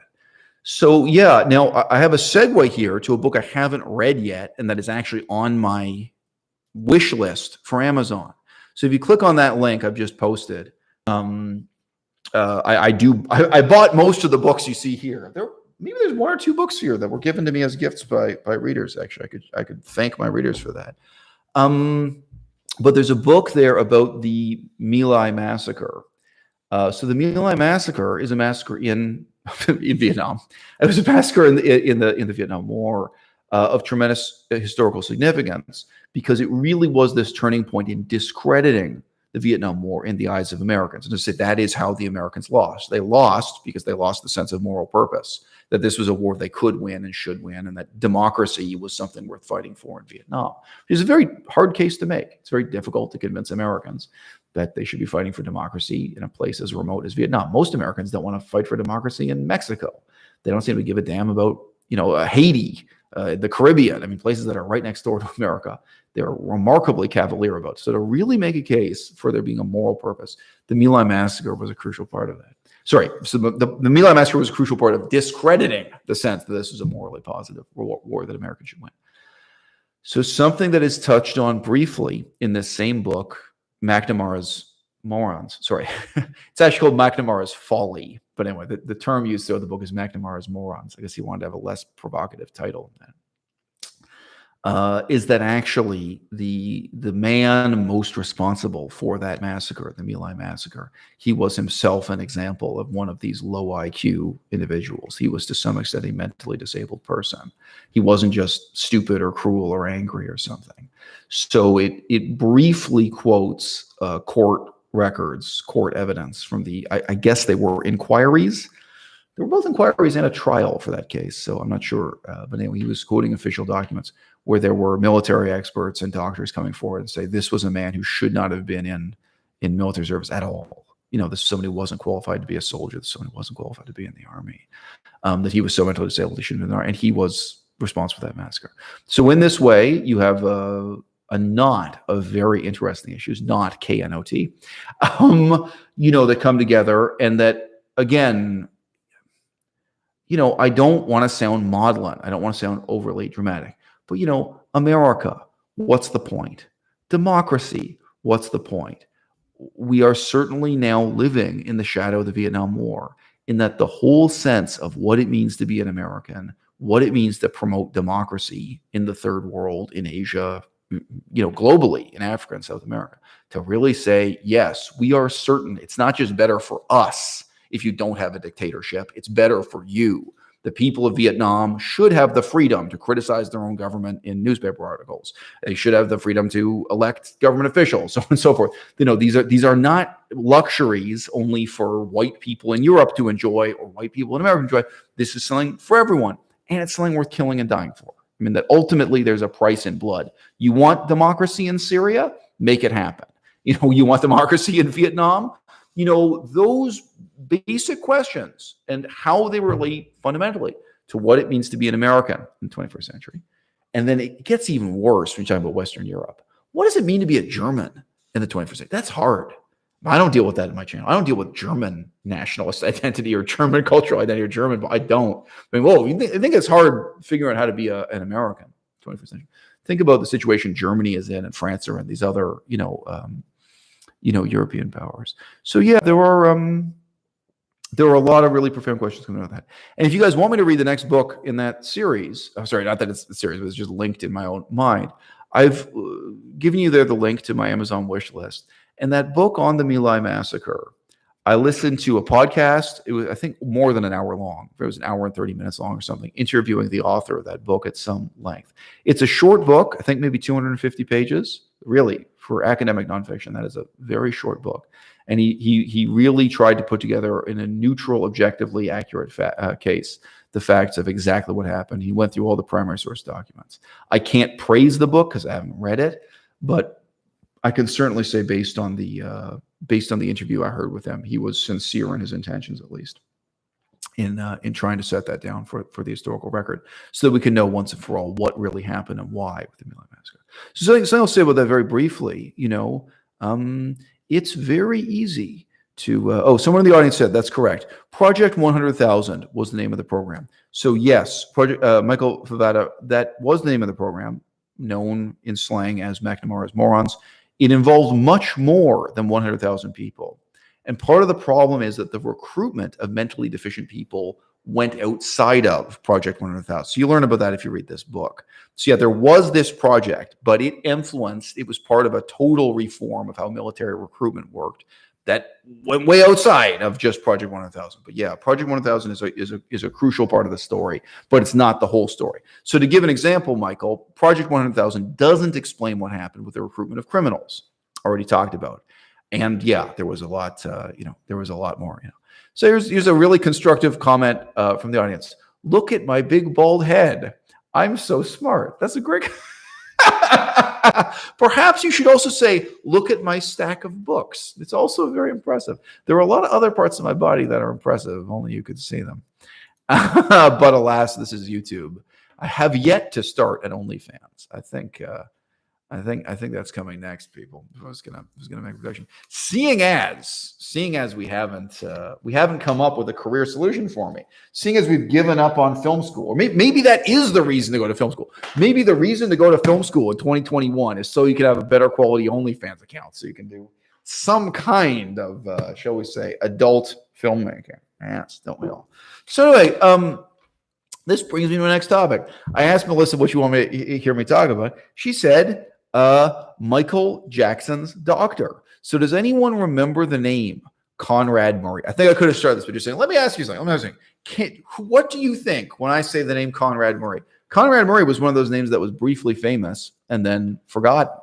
And I remember it because of a rap song. And it's a rap song you can't find on the internet anymore. If you dig through the archives of, this is in the archives of my own memory.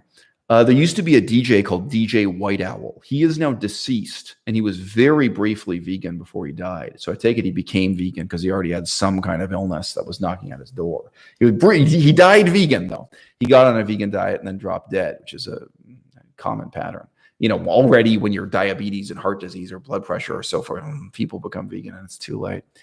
I'll answer some of these questions, by the way. I just don't want to interrupt myself mid-sentence. But people are saying plenty of intelligent things. Thanks for being here, and thanks for making the comments.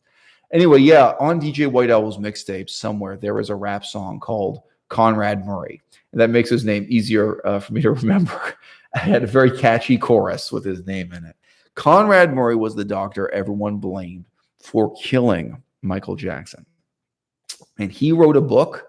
The title of which is This Is It. I think if you just go to Amazon and search for Conrad Murray, you can get it. And I think you can buy that as a digital download for like $5.99. It's a very cheap book. And I think he is pretty much doing it pro bono. I've read the first so many pages of the book. I got the free preview. It's another example of digital downloads in the age of Amazon. I haven't paid the $9.99 or whatever it costs to download the book. But I think in the year 2021, This is a really meaningful story for reasons nobody talks about with Michael Jackson. Michael Jackson's lawyer has been doing a series of interviews lately, including with the notorious Vlad TV here on YouTube. And the truth is that the life of Michael Jackson includes a lot of malicious prosecution from the American government. That the same types of questions we ask about the mistreatment of Michael Brown. So give me some names of people who died. Sorry, George Floyd, the terrible misconduct of oh well, don't get me started on Breonna Taylor. I have my own dissident opinion about Breonna Taylor. But the types of questions we're asking about the justice system, when you look at Michael Jackson's life story in that frame and you see him as a guy who talked in a funny voice, he blamed that on hormones that were given to him as a child. His parents kind of gave him hormones so he could keep on looking like a child or something like this. I don't even know if that's true, of course. There are a lot of things Michael Jackson says, and I don't know how, to what extent he was himself insane. But anyway, he was a peculiar eccentric who talked in a funny voice. And there was really malicious prosecution of him his whole life, partly from the state and partly from, people trying to get rich by blackening his name, which is, again, a huge issue now in 21st. Now we're all on the internet. If anyone who has a little bit of fame, it's easy for someone to try to cancel you or try to claim that they're pregnant with your baby, which happened to Michael Jackson too, and so on. All the things that have now become kind of mainstream, widespread social ills that way. Michael Jackson was sort of a litmus test for. He was a case study that showed, these problems. Now, apparently what we have established in Conrad Murray's book are the sad facts about who and what Michael Jackson really was. And this is certainly believable. But the sad facts were that he was heterosexual, that he was interested in adult women, not children, and that he was a drug addict. And specifically, this is very believable, you've seen Michael Jackson speaking, he was overwhelmed with anxiety and sleeplessness and stage fright, these things, and that part of his drug addiction, or maybe the whole reason for his drug addiction, was coping with those overwhelming sources of anxiety and this kind of thing. So, obviously, this is a different picture of Michael Jackson that emerged from speculation, but it's compatible with, for example, what his lawyer is now saying about Michael Jackson that's come out and so on. And his lawyer has been going around and really establishing the very palpable reasons why the specific claims of pedophilia against Michael Jackson, that they were fraudulent, that they were intentionally devised to make money by individual people going after Michael Jackson, and also discrediting the case made against him by the government, things that were kind of obviously wrong with that. Now, I do not like Michael Jackson. I don't like his music. I don't sympathize with him as a personality. I don't sympathize with his lifestyle. And to say he was eccentric is an understatement. He was a very unsympathetic character. I also am not a fan of drug addiction or drug addicts, and I don't make excuses of them. The guy lived a life that was in many ways dissolute and despicable. Don't get me wrong. And, but he was a father to these three children that everyone presumes he is in no way genetically related to. They were either adopted or some other very strange arrangement was made with these children. He pretended to be the biological father of these children he was raising. There were a lot of things wrong with the guy. But again, my interest is kind of political and historical. And again, for the book I'm writing, No More Manifestos, I've been looking a lot at how the American justice system doesn't work. And I actually think there are some interesting insights there to how the American justice system doesn't work, how the American medical system doesn't work, I think. And it's kind of like that question of the internet before the internet. You know what I mean? A lot of the problems that have now been brought into everyone's lives through the internet. We see a kind of interesting rehearsal of those problems in miniature, I think, in the life of Michael Jackson. So there you go. There's a book recommendation. You might not expect me. So someone in the audience said, "Do you know Michael Jackson grew up as a Jehovah's Witness?" Well, I'll give you another one. Do you know that he converted to Islam?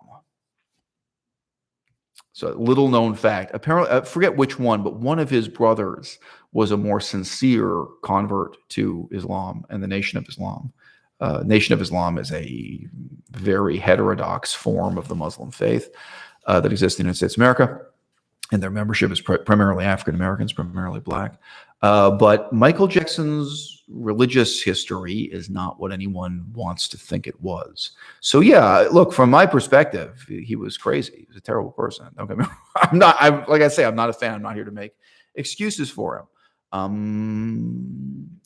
But yeah, I mean, in the post-Donald Trump era, I think there are some interesting questions raised by this that nobody was asking when this, news story was being covered in newspapers. So we have another question here from the audience. Edgy Intellect says, doctors nowadays are giving antidepressants for pain killing. It's encouraged by insurance companies. Antidepressants are, in fact, much more dangerous than opioids. Okay, look, what's the danger?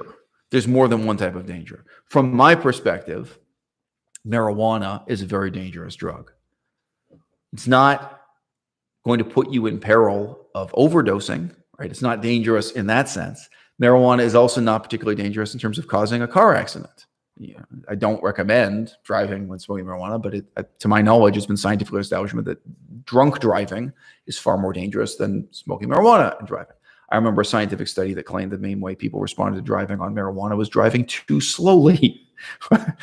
Again, it's illegal. Don't do it. I'm not endorsing it. But what do you mean by danger? What I'm afraid of is leading a meaningless life. What I'm afraid of is losing contact with the meaning of life. And I think marijuana is a tremendously dangerous drug, and it ruins so many people's lives. And marijuana ruins people's lives in such a way that they don't realize that they've ruined their lives. They're blind to it themselves. They're so close to it, but they don't see what's right in front of their face, what's changing their whole lives that way. So I think marijuana is a tremendously dangerous drug. Are antidepressants a dangerous drug? Yes. Are opioids a dangerous drug? Yes. Opioids are the most dangerous if what you mean is the danger of sudden, unexpected death. And we've literally seen several people die of opioid overdose here on the streets of Victoria, Canada. We've seen it with our own eyes. We've seen the reality of that addiction. Let's get real here. So edgy, like I simply, I'm completely morally opposed to the use of antidepressants. I've made so many videos criticism that if you guys don't know, there's a playlist on my channel called Anti-Anti-Depressants. I can give you guys the link. It'll delay us here slightly if I go get the link. However, do you think there are any prostitutes who are performing sex acts in order to get enough money to buy antidepressants? Do you think there are, burglars breaking into people's houses to get enough money so they can buy antidepressants? And do you think there are people just dropping dead from antidepressant overdoses? No. So the nature of the threat is very different. There are opioid addicts who have become sex workers who are locked in a life of prostitution so that they can pay for their opioid addiction. Same with cocaine, so on and so forth.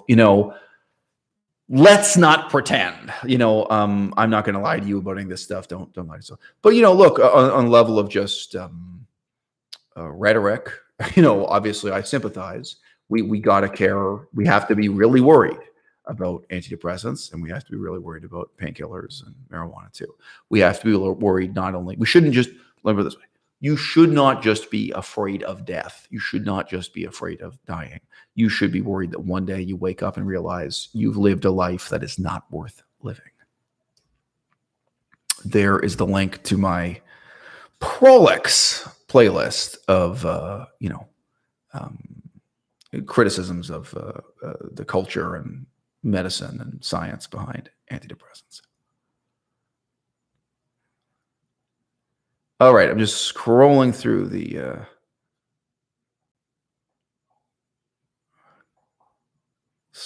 comments.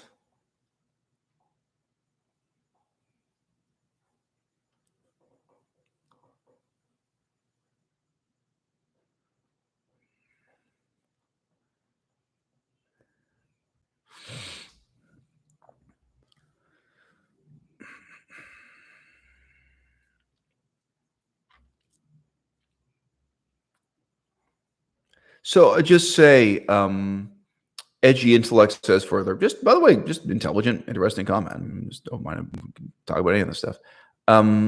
He says, opiates are said to be more addictive because they cause euphoria. There are objective and there are subjective elements to this, guys. I do not believe that the effects of cocaine are pleasant. I don't think they can be called pleasure. Due to not really surgery, but I've had injuries where I was in the hospital and I was given opiates. I do not think the feeling is pleasure. I don't think it's pleasant. I don't think it's pleasure. There's another YouTuber. He's a bodybuilder. He had been an addict, but he had also received opiates, in this kind of medically regulated, he'd had injuries where he was at the hospital. And he describes it as this amazingly wonderful, euphoric feeling that he could never, he can never do without again, or that like if he's injured and given this kind of drug, then it brings back the memory of how much he loves this feeling and so on. So, there are objectively real, scientifically verifiable aspects of this. And then there are totally subjective, unreal, imaginary aspects to it, you could say the same about many factors in human life, like human beauty. Who was the actress we were talking about who plays the actress in all the Marvel movies? Scarlett Johansson.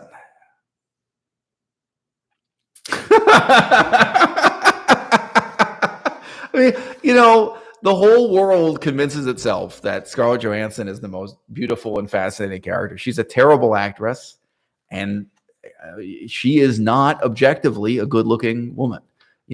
From my perspective, that's a case where the emperor has no clothes. And she doesn't have an interesting personality, and she's not intelligent. She doesn't have anything to say, in terms of interviews. There is nothing fascinating and nothing beautiful about Scarlett Johansson. But, we clothe her with our eyes. It's way beyond beauty is in the eye of the beholder. And, I've said this before in a very different context. Water does not taste delicious except when you're thirsty.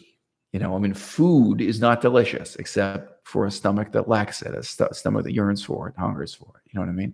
If you're thirsty enough, plain tap water is the most delicious taste. So all these things, they arise, from desire. Now, what is it that someone desires who wants to feel the way opiates make them feel?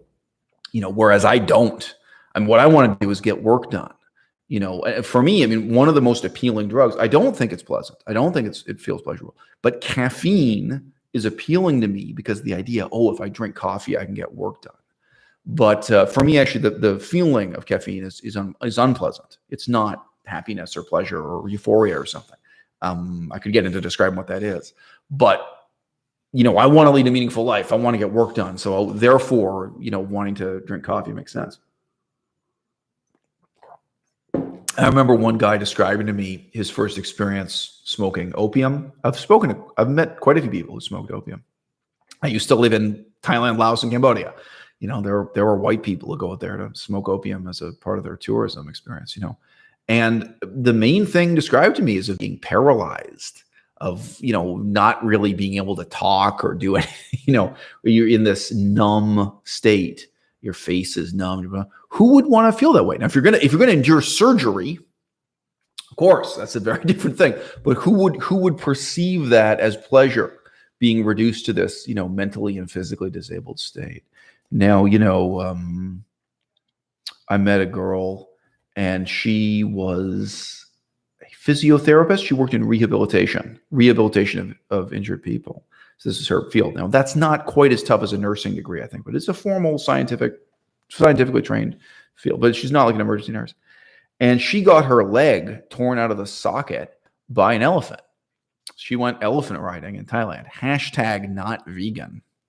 And elephants, they have minds of their own, So she had that situation where her leg was torn out and twisted so that it was 180 degrees the wrong way around. So you imagine your leg where it fits into your bum getting, you probably did that with a toy as a child and thought how funny looking that was if you twist the leg around on an action figure. So she got the leg torn out of the socket and inverted.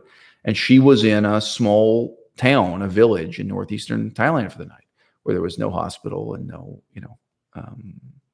doctor to help her.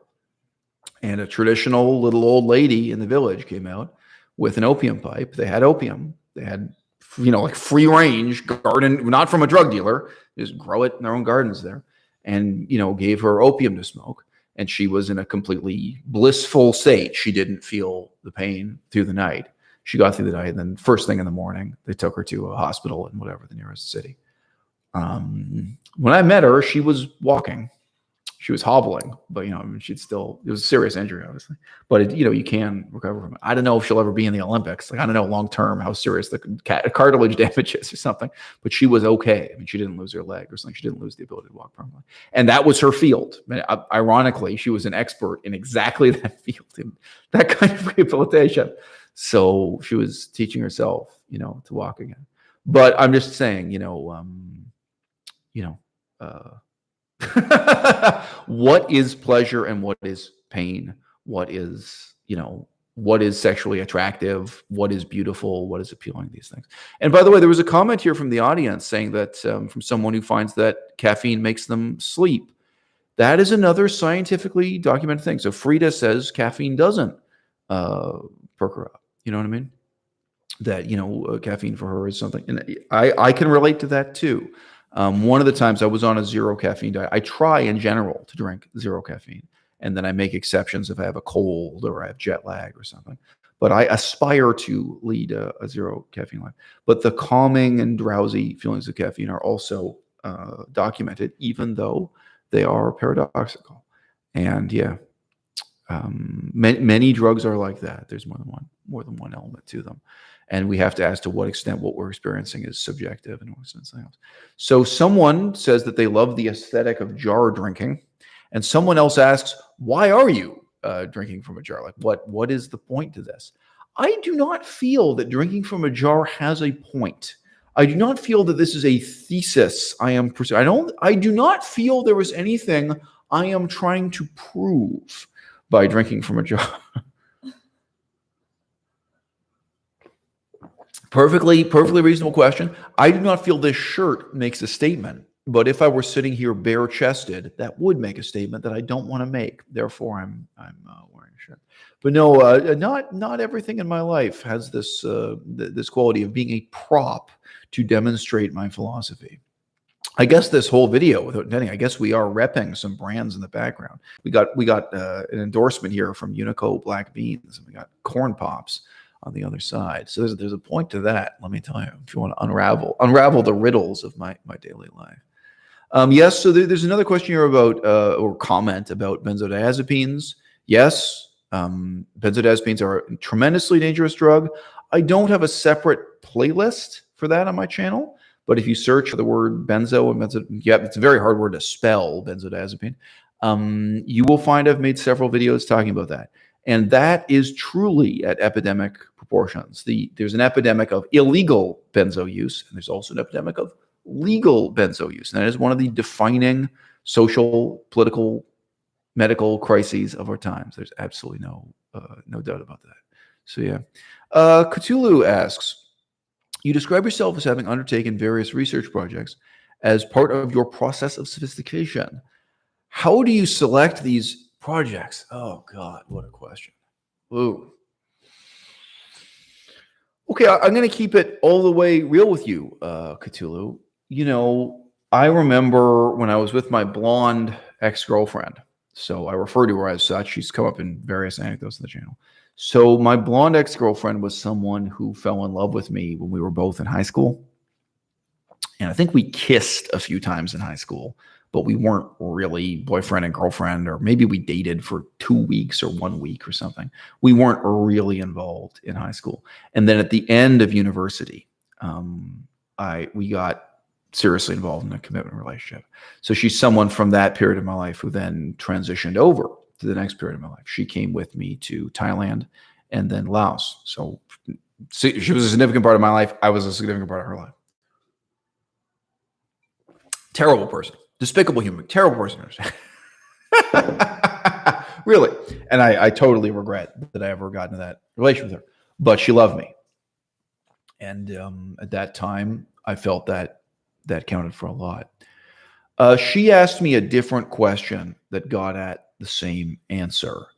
And, you know, this question of how is it you select what you're doing, whether it's like if you say philosophy or you say politics, well, what you're doing, Eisel, is specific. It's got a point. There's some, like, these are these specific research projects. You know, they build up like different bricks in the wall, but how do you choose to do this particular thing in philosophy or politics?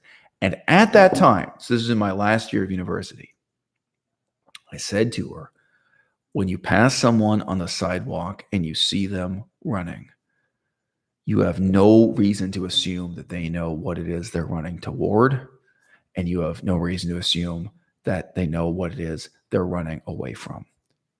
All you know is that they have made the decision to run. You know, some of us are standing still. I'm running. I don't know if I'm going to Cambodia. I don't know if I'm going to become a Buddhist monk. I don't know, you know, I don't know at that time. I don't know where I'm going or why, but you know, I'm not going to stay here. It's not this. This is not enough for me. This is not good for me. And I said to her further at that time. So, I mean, again, this isn't true of me now. This changes at a certain point in my life. And I think for many of you in the audience, you can reflect on when this changed in your life too. You can only understand what I'm doing through negation. You have to understand in terms of what it is I'm running away from, you know, what it is I'm refusing to do, what it is I'm refusing to be a part of, you know, not this is not good enough for me, what it is I can't compromise with, right? This kind of thing. So yeah, in the Canadian context of Toronto in the year 2001, 2002, right? That made a lot of sense in my life. Like, why are you reading this? Why are you working so hard on this particular philosophy or this particular language or what have you? You know, it was really through negation. You know, it's really what I refuse to compromise with, what I refuse to be a part of. And there's a lot of negation. You know, my parents were communists. Well, I figured out I had to totally reject communism. Well, you know, my country was Canada. I reject genocide and the whole British Empire tradition. I reject so much about what Canada is, and I've got to figure out what I'm doing. So up to a certain point, you know, it's going to be what you're running away from, not what you're running towards. And you know, I mean, I think another time in my life to question that way would be after I divorced my first wife. Sorry, I can't say divorced legally. After we got separated and began the process of legal divorce, and she refused to divorce me and refused to receive the divorce documents for years and years. But after I started the process of trying to divorce my wife when I was alone, then again, you have a period where there's all this activity, a lot of which you can see on YouTube. There's some reflection of it on YouTube. You know, I'm not uploading everything I'm reading in those years, but you can see it. And it's like, okay, I'm not going to be a scholar of Buddhism. I'm not going to do this. Like, I know what I'm not going to do anymore. I've given up on being a scholar of Buddhism. I've given up on being a scholar of Cree or being an activist for the Cree and Ojibwe, First Nations, indigenous people. I know a lot of things that I'm not going to do, but I don't know what I am going to do. I don't know what's forward. I don't know what the destination is, but I'm running. It's clear to me what I got to move ahead, and it's clear to me what I've got to work against, you know. So for a lot of us, for long periods of our life, and I started this by saying, I'm now correcting myself, so I was saying up to a certain point in your life, it's like that. And then you have a sense of purpose and direction after that point. But I guess that's really not true. I think that's probably something that can happen again and again in your life. And maybe it's really important to have the self-discipline to run, to strive, to try hard, even when you don't have a direction. And I don't just mean you're lacking a clear sense of direction. When you're certain you don't have one, you know, you're not agnostic, you're Gnostic. You know you don't have a way forward. You know you don't have a way forward, but you're still going to find a way. You're still going to do something. And you know what you got to move away from. You know what you got to negate. I guess now that I think about it, that's something that could happen to you in your 20s, 30s, 40s, 50s, 60s. You could find yourself in that situation. And it's important that you're committed to still be a real intellectual, you know? Yeah. Anyway, long but honest answer to that question. And then, yeah, the contrast is sometimes, sure, you have a definite sense of what it is you're doing and why. So Stupid Vegan asks, was she your only blonde girlfriend? This is debatable because the question is, do you call Melissa blonde? So Melissa, you don't identify as blonde? No, I'm from. Okay, so Melissa has a very peculiar intermediate color of hair. You call that brown? Okay, well, I mean, I come from a Jewish family. Your hair is not the same color of brown that we in our family call brown, I will say.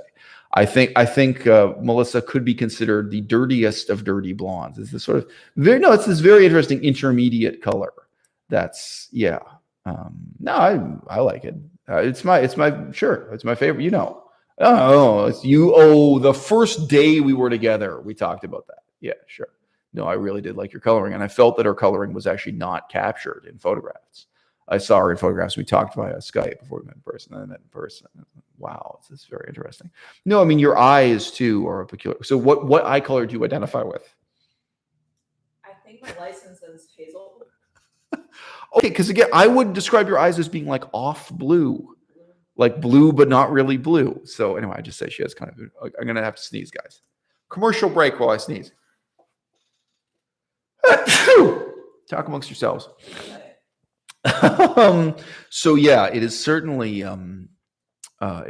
debatable whether or not she was my only blonde girlfriend, present company included. So now we've solicited a bunch of compliments about how beautiful Melissa's hair is. So that's good. All right. Oh, so this is telling. So someone says in Mexico, Melissa would be considered blonde. Oh. So there you go.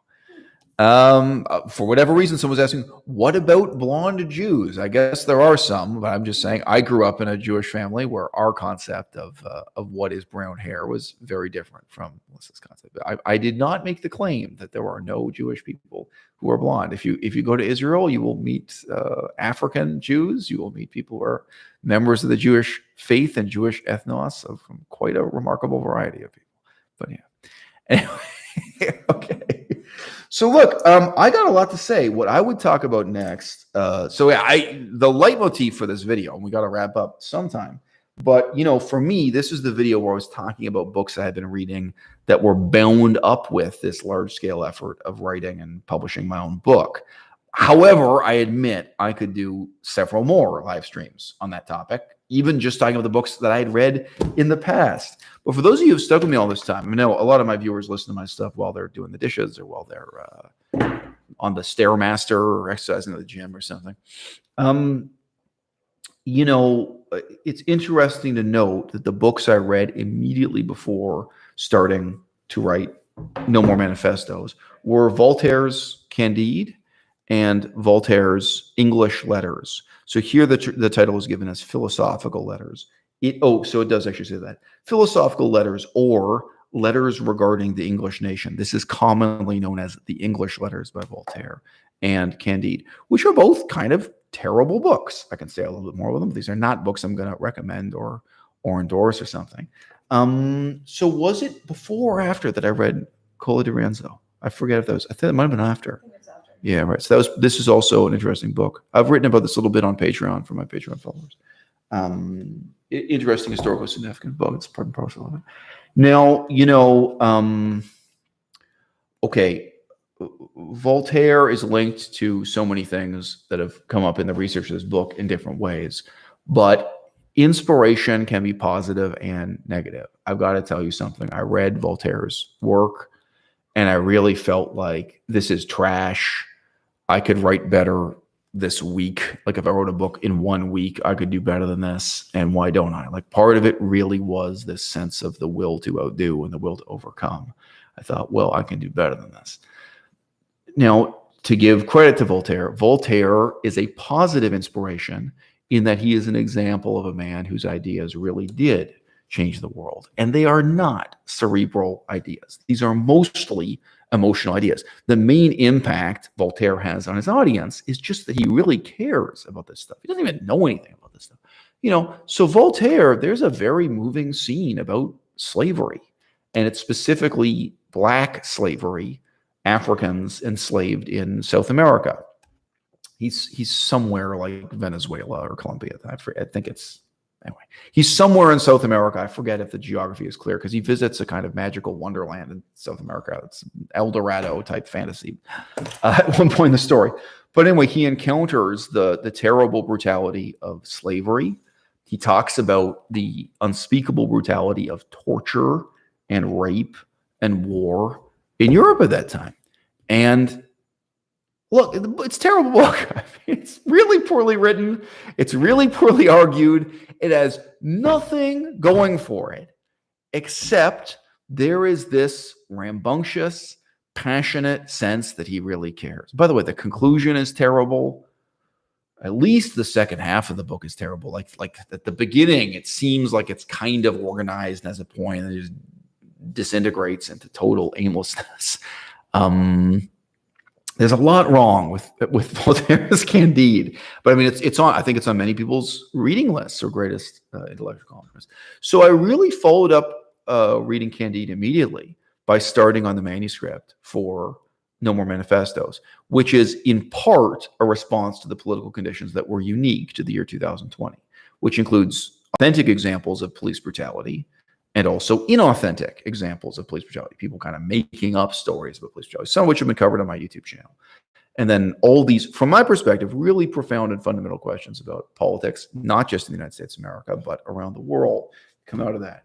Now, the book has grown in scope and depth, and it's about much more than police brutality. But that was the intellectual context. So also, as soon as I finished Voltaire's Candide, when you're reading that book, it has this quality that many of you will know from music or movies. When someone has already become famous, and they know the audience sympathizes with them or supports them or will come on. You know what I mean? Like he knows he can lean on your patience. When he writes this, he is already the great and famous Voltaire, the great and famous, author, and respected and esteemed. And there's going to be some political and philosophical significance to it. He's kind of established his name as a political dissident and a philosophical writer, and he's famous. So, again, if you talk about any American comedian, when they made their first movie or were doing their first stand-up comedy, when they really have to work hard to get your attention and get you to listen and convince you that they're going to tell you something worth listening to, that's very different from their seventh movie when they're an established actor. So the main reason I then turned to looking at the English letters was that this was Voltaire's first book. It was his first hit book. It was how he made his name as an intellectual and a writer. So, okay, given the poor quality of what Voltaire did at his height, how did this story begin? And it's also a terrible book. It's appallingly poorly written. A lot of it is really stupid and really fatuous. And I could digress into, the few things that kind of made it interesting in its own historical context. So yeah, I largely drew negative inspiration from Voltaire. But credit where it's due. Voltaire was not just a political commentator. He was not just a critic. He was one of the most devastatingly effective political activists in the history of the world. And his activism did not consist of standing on the sidewalk holding a sign, right? Like, it did not consist of protests. You know what I mean? I've made so many YouTube videos talking about this, the ideology of protesting, what it means to be a dissident intellectual, how to change the world. Candide sat in his mansion and he received guests. He had a visitor's room. He talked to people one-on-one, face-to-face, which is really very much similar to what I'm doing right now with this live stream. To my knowledge, he took a couple hours every day. I don't know if it was a 7-day-a-week schedule or 5-day-a-week schedule, but he had guests. People came to see him once he was a famous author, and he influenced the world that way by meeting with people in groups and one-on-one. But whatever, 5 people would come to visit the great author. And he changed the world through his writing, and he changed the world through complaining. Now, again, in some ways a positive example, in some ways a negative one. There's a very interesting dotted line between Voltaire and Jean-Jacques Rousseau, with Boswell in the middle. So this is the Boswell who was famous today as the biographer of Samuel Johnson. But I just say, if you look into it, one of the most politically consequential things Voltaire did was that he lent his name and his fame to this young upstart writer, Boswell, who had accomplished absolutely nothing in his life. He had no fame. He had no publications. He was a young man who had so far done nothing, Boswell, and he was trying to get famous. And he went to Voltaire and he went to Jean-Jacques Rousseau. He met them in person. And he got their blessing and endorsement to go and visit the island of Corsica that had then set up a rebel republic. And this is one of the most momentous, influential, and consequential events in the history of the world. And it's important because of what people said about it and what people wrote about it. I think it is worth asking, what if Boswell had never visited Corsica? Maybe it wouldn't have mattered. I mean, Napoleon still would have been born and raised in Corsica and would have lived in the political aftermath of that. Another interesting question, what if Napoleon's book on the history of Corsica had been published and been a hit?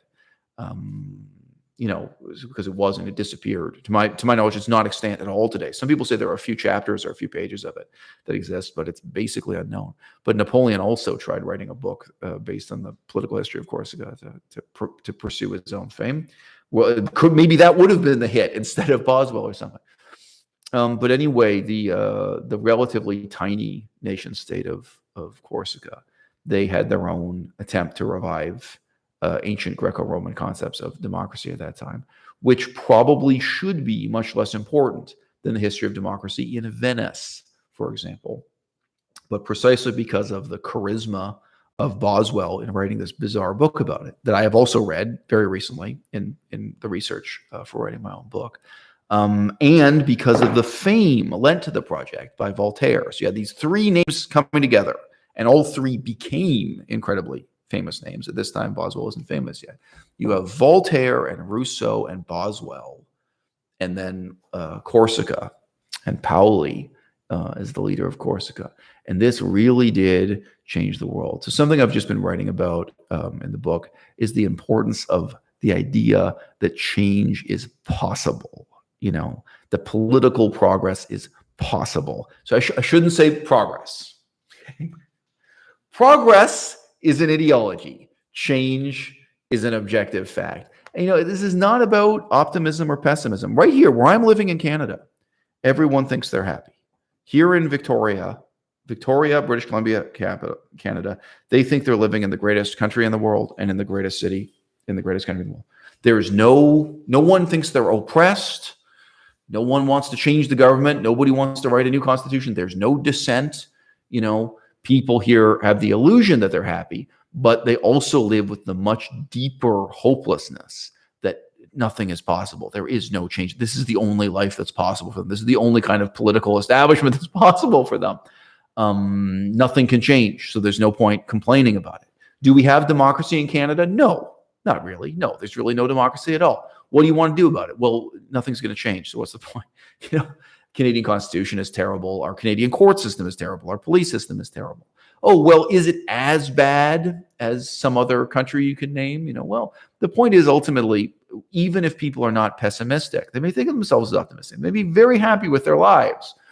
They live with this deeper sense of resignation to the impossibility of political change. Now, I just mentioned this book specifically, Candide by Voltaire. This book is totally hopeless about the possibility of political. In this book, when he wrote this, or we're just judging this book as an item unto itself, judging it in isolation, there was no possibility of anything better for Europe. His conclusion of the book, depressingly, is that you should just tend your own garden. That you should just raise vegetables in your own garden, put your time and energy and effort into that, into things you can control on this small scale, because the whole world is dominated by war, torture, rape, these terrible things, slavery, these terrible things that he's talking about. And by the way, he really goes after the Catholic Church, Catholics burning witches at the stake and that stuff, Catholics torturing and executing people. That's in there in a big way. But his perspective is that the whole world is terrible in much this way, and nothing's going to change. There's nothing you can do about it, to make it change.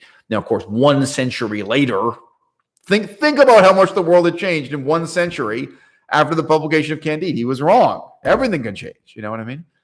But what happened with this, and I do not use the word cooperation. These people hated each other.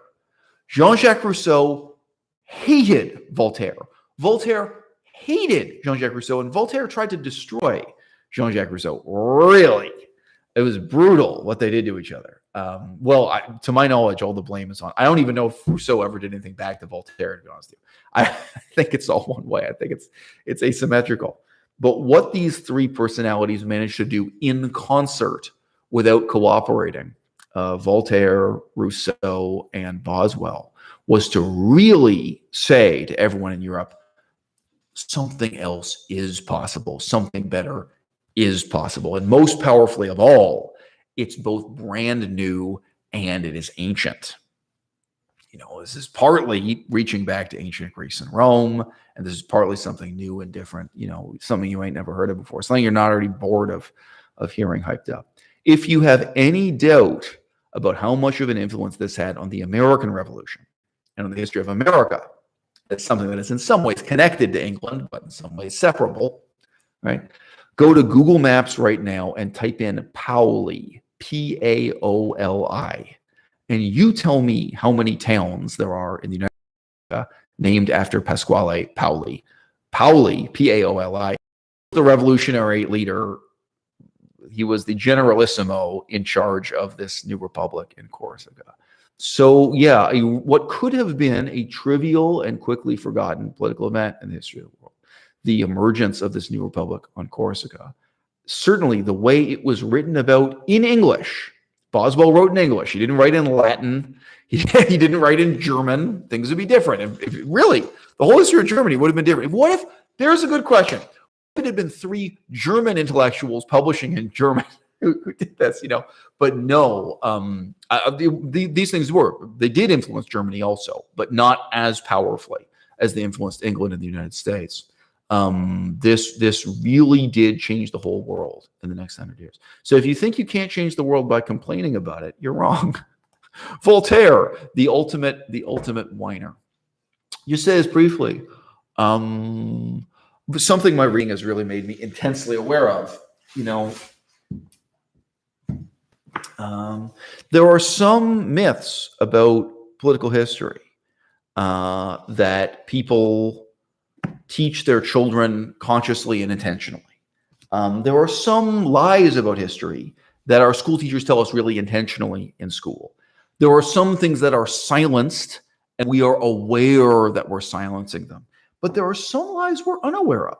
There's some things that happen, and it's not clear whoever planned this, who first told this lie, who decided we should lie this way. And I think that one of the biggest lies of all in how the history of the United States of America is presented, and then very much in the shadow of the American Revolution, how the history of England, Australia, Canada, and keeping it all the way real, I think many Western European countries, their understanding of their own history and world history is in the same shadow. Maybe some of them to a slightly lesser extent. Maybe there's a little bit more freedom of thought in Estonia, but I doubt it. Most of the world history has been in the shadow of American history in this sense. And when we're talking in this scale over centuries, how we think about the last 500 years. I don't think people are aware of the extent to which they're lying and mythologizing and silencing when, they presume and assert that democracy had completely died and disappeared from the world before it was revived in the United States of America. Now, one counter-argument is what I just talked about. Well, what about Corsica? What about Voltaire? What about Rousseau? What about stuff from that era? You can go back a few more centuries and say, what about Cola de Rienzo, right? Another interesting kind of lily pad in the history of despotism, a little lily pad of republicanism or democracy. That was more republicanism than it was democracy. But I mean, among the strangest forms of bias we have in the history of the modern Western world is the extent to which Italy is now silenced and muted and forgotten. You would think that Italy just wasn't an important place at all after the fall of the Roman Empire. Like you would think after some incredibly early period like Julius Caesar, then we just don't hear anything about Italy until World War II. I mean, I would say this honestly. If a Chinese person or a Japanese person were to compare the way history is now taught and understood in America to reality, I think it would be reasonable for them to surmise that we have a kind of racism against Italians. Like, Italians are silenced and deleted from our history in a way that the Germans are not. You know what I mean? The role of Germany in the way Western history is taught is really much more significant. You know, Prussia and all that crap. You know, well, again, Russia, sorry, just two words that sound like Prussia is one story, but Russia is another. We make a big deal out of the history of Russia. The history of Russia is really quite trivial in its significance compared to the history of Italy in past 2,000 years, but past 500 years especially. And it's very strange how kind of diminished and disparaged and forgotten Italy is. So yeah, I won't go into it in this video. We could talk about it more in future, but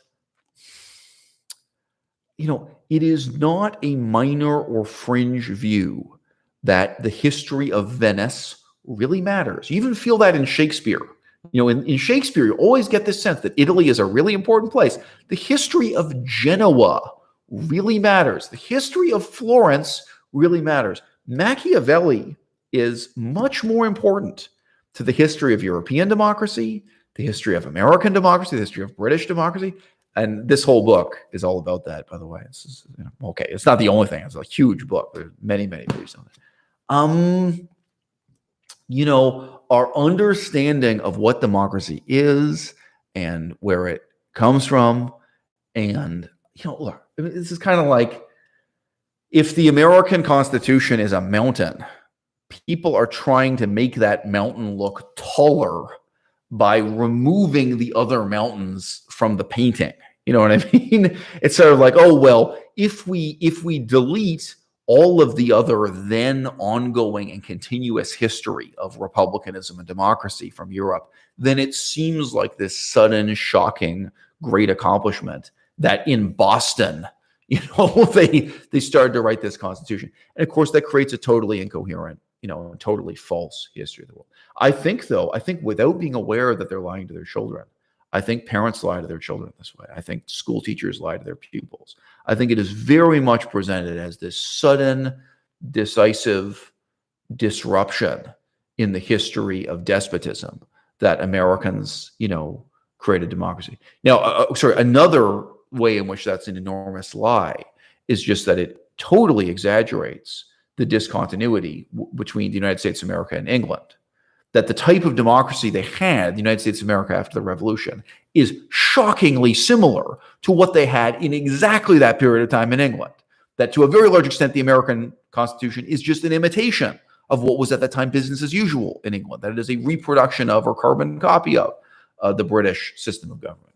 Now, it's not perfectly identical, but they are shockingly similar. So the idea that America, again, this is accomplished by very much disparaging and misrepresenting what political conditions were in England that time. If you imagine that England was this terrible despotic tyranny that Americans had to rebel against, if you imagine England was this kingdom, if you imagine England at that time was something like Saudi Arabia is now, there was just one man whose word is law, then, oh yes, this seems like this great, impressive accomplishment that Americans did this. So yeah, I would say that in this last year and in these last 6 months, the research I've been doing, and we're now holding up a huge stack here, in expanding and enriching and deepening my book, No More Manifestos, it's made me reflect on and feel more about that, you know, that big lie that American history is based on. And look, understandably, that's not the lie most people are interested in 2021. Most people are interested in slavery and the status of blacks in America. They're interested in genocide, maybe, the history of indigenous people, the disappearance of indigenous languages and culture. A big one is women, you know, the extent to which the American Constitution was sexist. You know, the French Revolution, too, is a huge issue. But the status of women, the status of black people, status of indigenous people. Another issue would be something like the status of freedom of speech. Definitely, it's a history people have to go back and reimagine and understand again. So, I mean, if you say like, well, the history that's told about the American Constitution, the American Revolution is a big lie, those will be the things people are talking about. But yeah, there really is a kind of unconscious racism, I feel, against Italians. And I mean, let's say this. I've just suggested to you that Americans need to believe that England was this horrible dictatorship at the time that they rebelled against it. That's convenient for them to believe. And it's not true. There's very little difference between conditions in America and conditions in England at that time. And after the American Revolution, conditions in the United States of America were dramatically worse than conditions in England. Like for that decade, first decade after the American Revolution. It's an interesting story. They rebelled against taxes. Guess what? After the Revolution, their taxes tripled. Depending on which state you went, they either tripled or quadrupled. You had more taxes and worse oppression and more rebellion. And political conditions in America were worse than they were in England. But you could say they need to believe, or it's convenient for them to believe, that England was this terrible tyranny at that time. By the way, I hate the British Empire. I'm very critical of the British. I'm not saying this is someone who lionizes or glorifies the British Empire. But let's get real. England at that time was not a kingdom or despotism in the same way that even Saudi Arabia is today. That's just not true. That's a myth. And if you were walking around the streets of London and you were walking around the streets of Boston, how palpable was the contrast between a monarchy with a parliament and a republic? Let's just stop getting ourselves.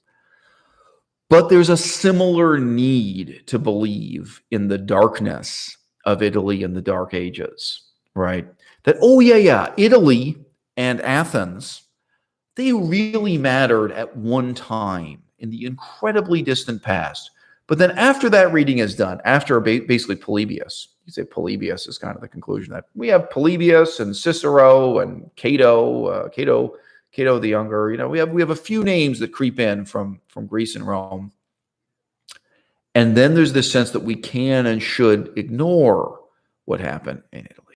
Now, look, let's be real. At this time, the people of Italy, the level of education, the quality of life was far superior to the United States of America.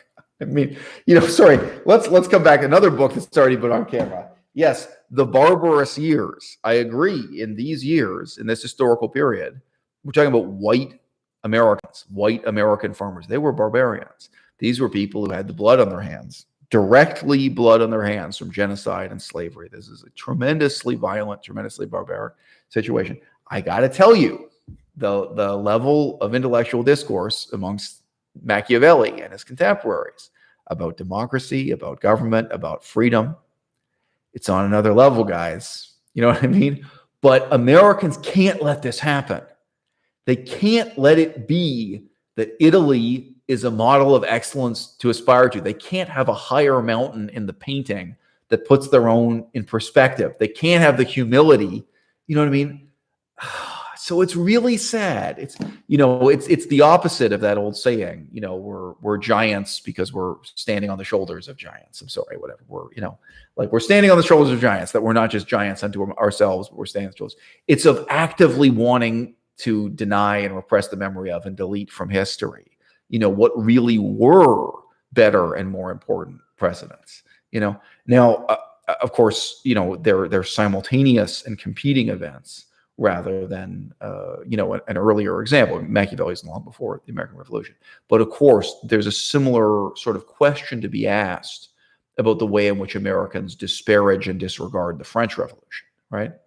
Now, I could talk about that for an hour. But in some ways, Italy is a deeper threat to the American ego than the French Revolution. And I would just note that pattern or that agenda to try to make the American Revolution a unique and outstanding accomplishment in the history of the world, that was already happening during the lifetime of the Founding Fathers. Totally dishonest misrepresentation of history. Gouverneur Morris. So his title is not governor. There was an historical figure whose first name was Gouverneur. Gouverneur Morris was one of the authors of the American Constitution. He was a founding father participating in all that political history as it unfolded. And he was in France as the ambassador of the United States to France during the most violent years of the French Revolution, the Great Terror and so on and so forth. And already at that stage, as the history is unfolding, there's this agenda of the Americans. And I'll mention the English did this also to say, no.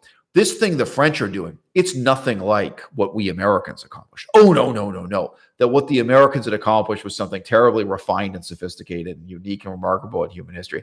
And oh, no, no, these French, they have no understanding of democracy or republicanism. They're just inferior. They don't get it at all. They're not. That agenda already existed at that time. And maybe one of the most dramatic and extreme examples, someone who already came up. Sorry, I don't actually have his book on paper here. I don't have it physically here, but I did read it just a few months ago. Boswell, the biographer of Johnson. Boswell, who went to Corsica. Boswell supported the American Revolution, but then viciously and childishly opposed the French Revolution. Now, in his case, there's another important factor, which is that he supported black slavery to a ridiculous extent. He was in favor of the enslavement of black Africans to a ridiculous extent. But Boswell is a very influential example of an Englishman who was enough of a Whig, enough of a progressive, whatever you want to say, to support the American Revolution. But then it was somehow necessary to his ego to try to construe the American Revolution as something totally unique in the history of the world, and that the French Revolution just had nothing to do with it, nothing in common with it, let alone, what can we talk about? Florence, Venice, the various city-states and micro-republics and democracies. Shout out to San Marino. It still exists as a separate country, by the way, within Italy, but it's separate from Italy, Yeah. So I just say, I think that's a kind of sickness within the American spirit. And unlike other agendas in politics and propaganda, I think it's a sickness that most of us are not yet aware of. Thank you guys for your time. It's been wonderful streaming.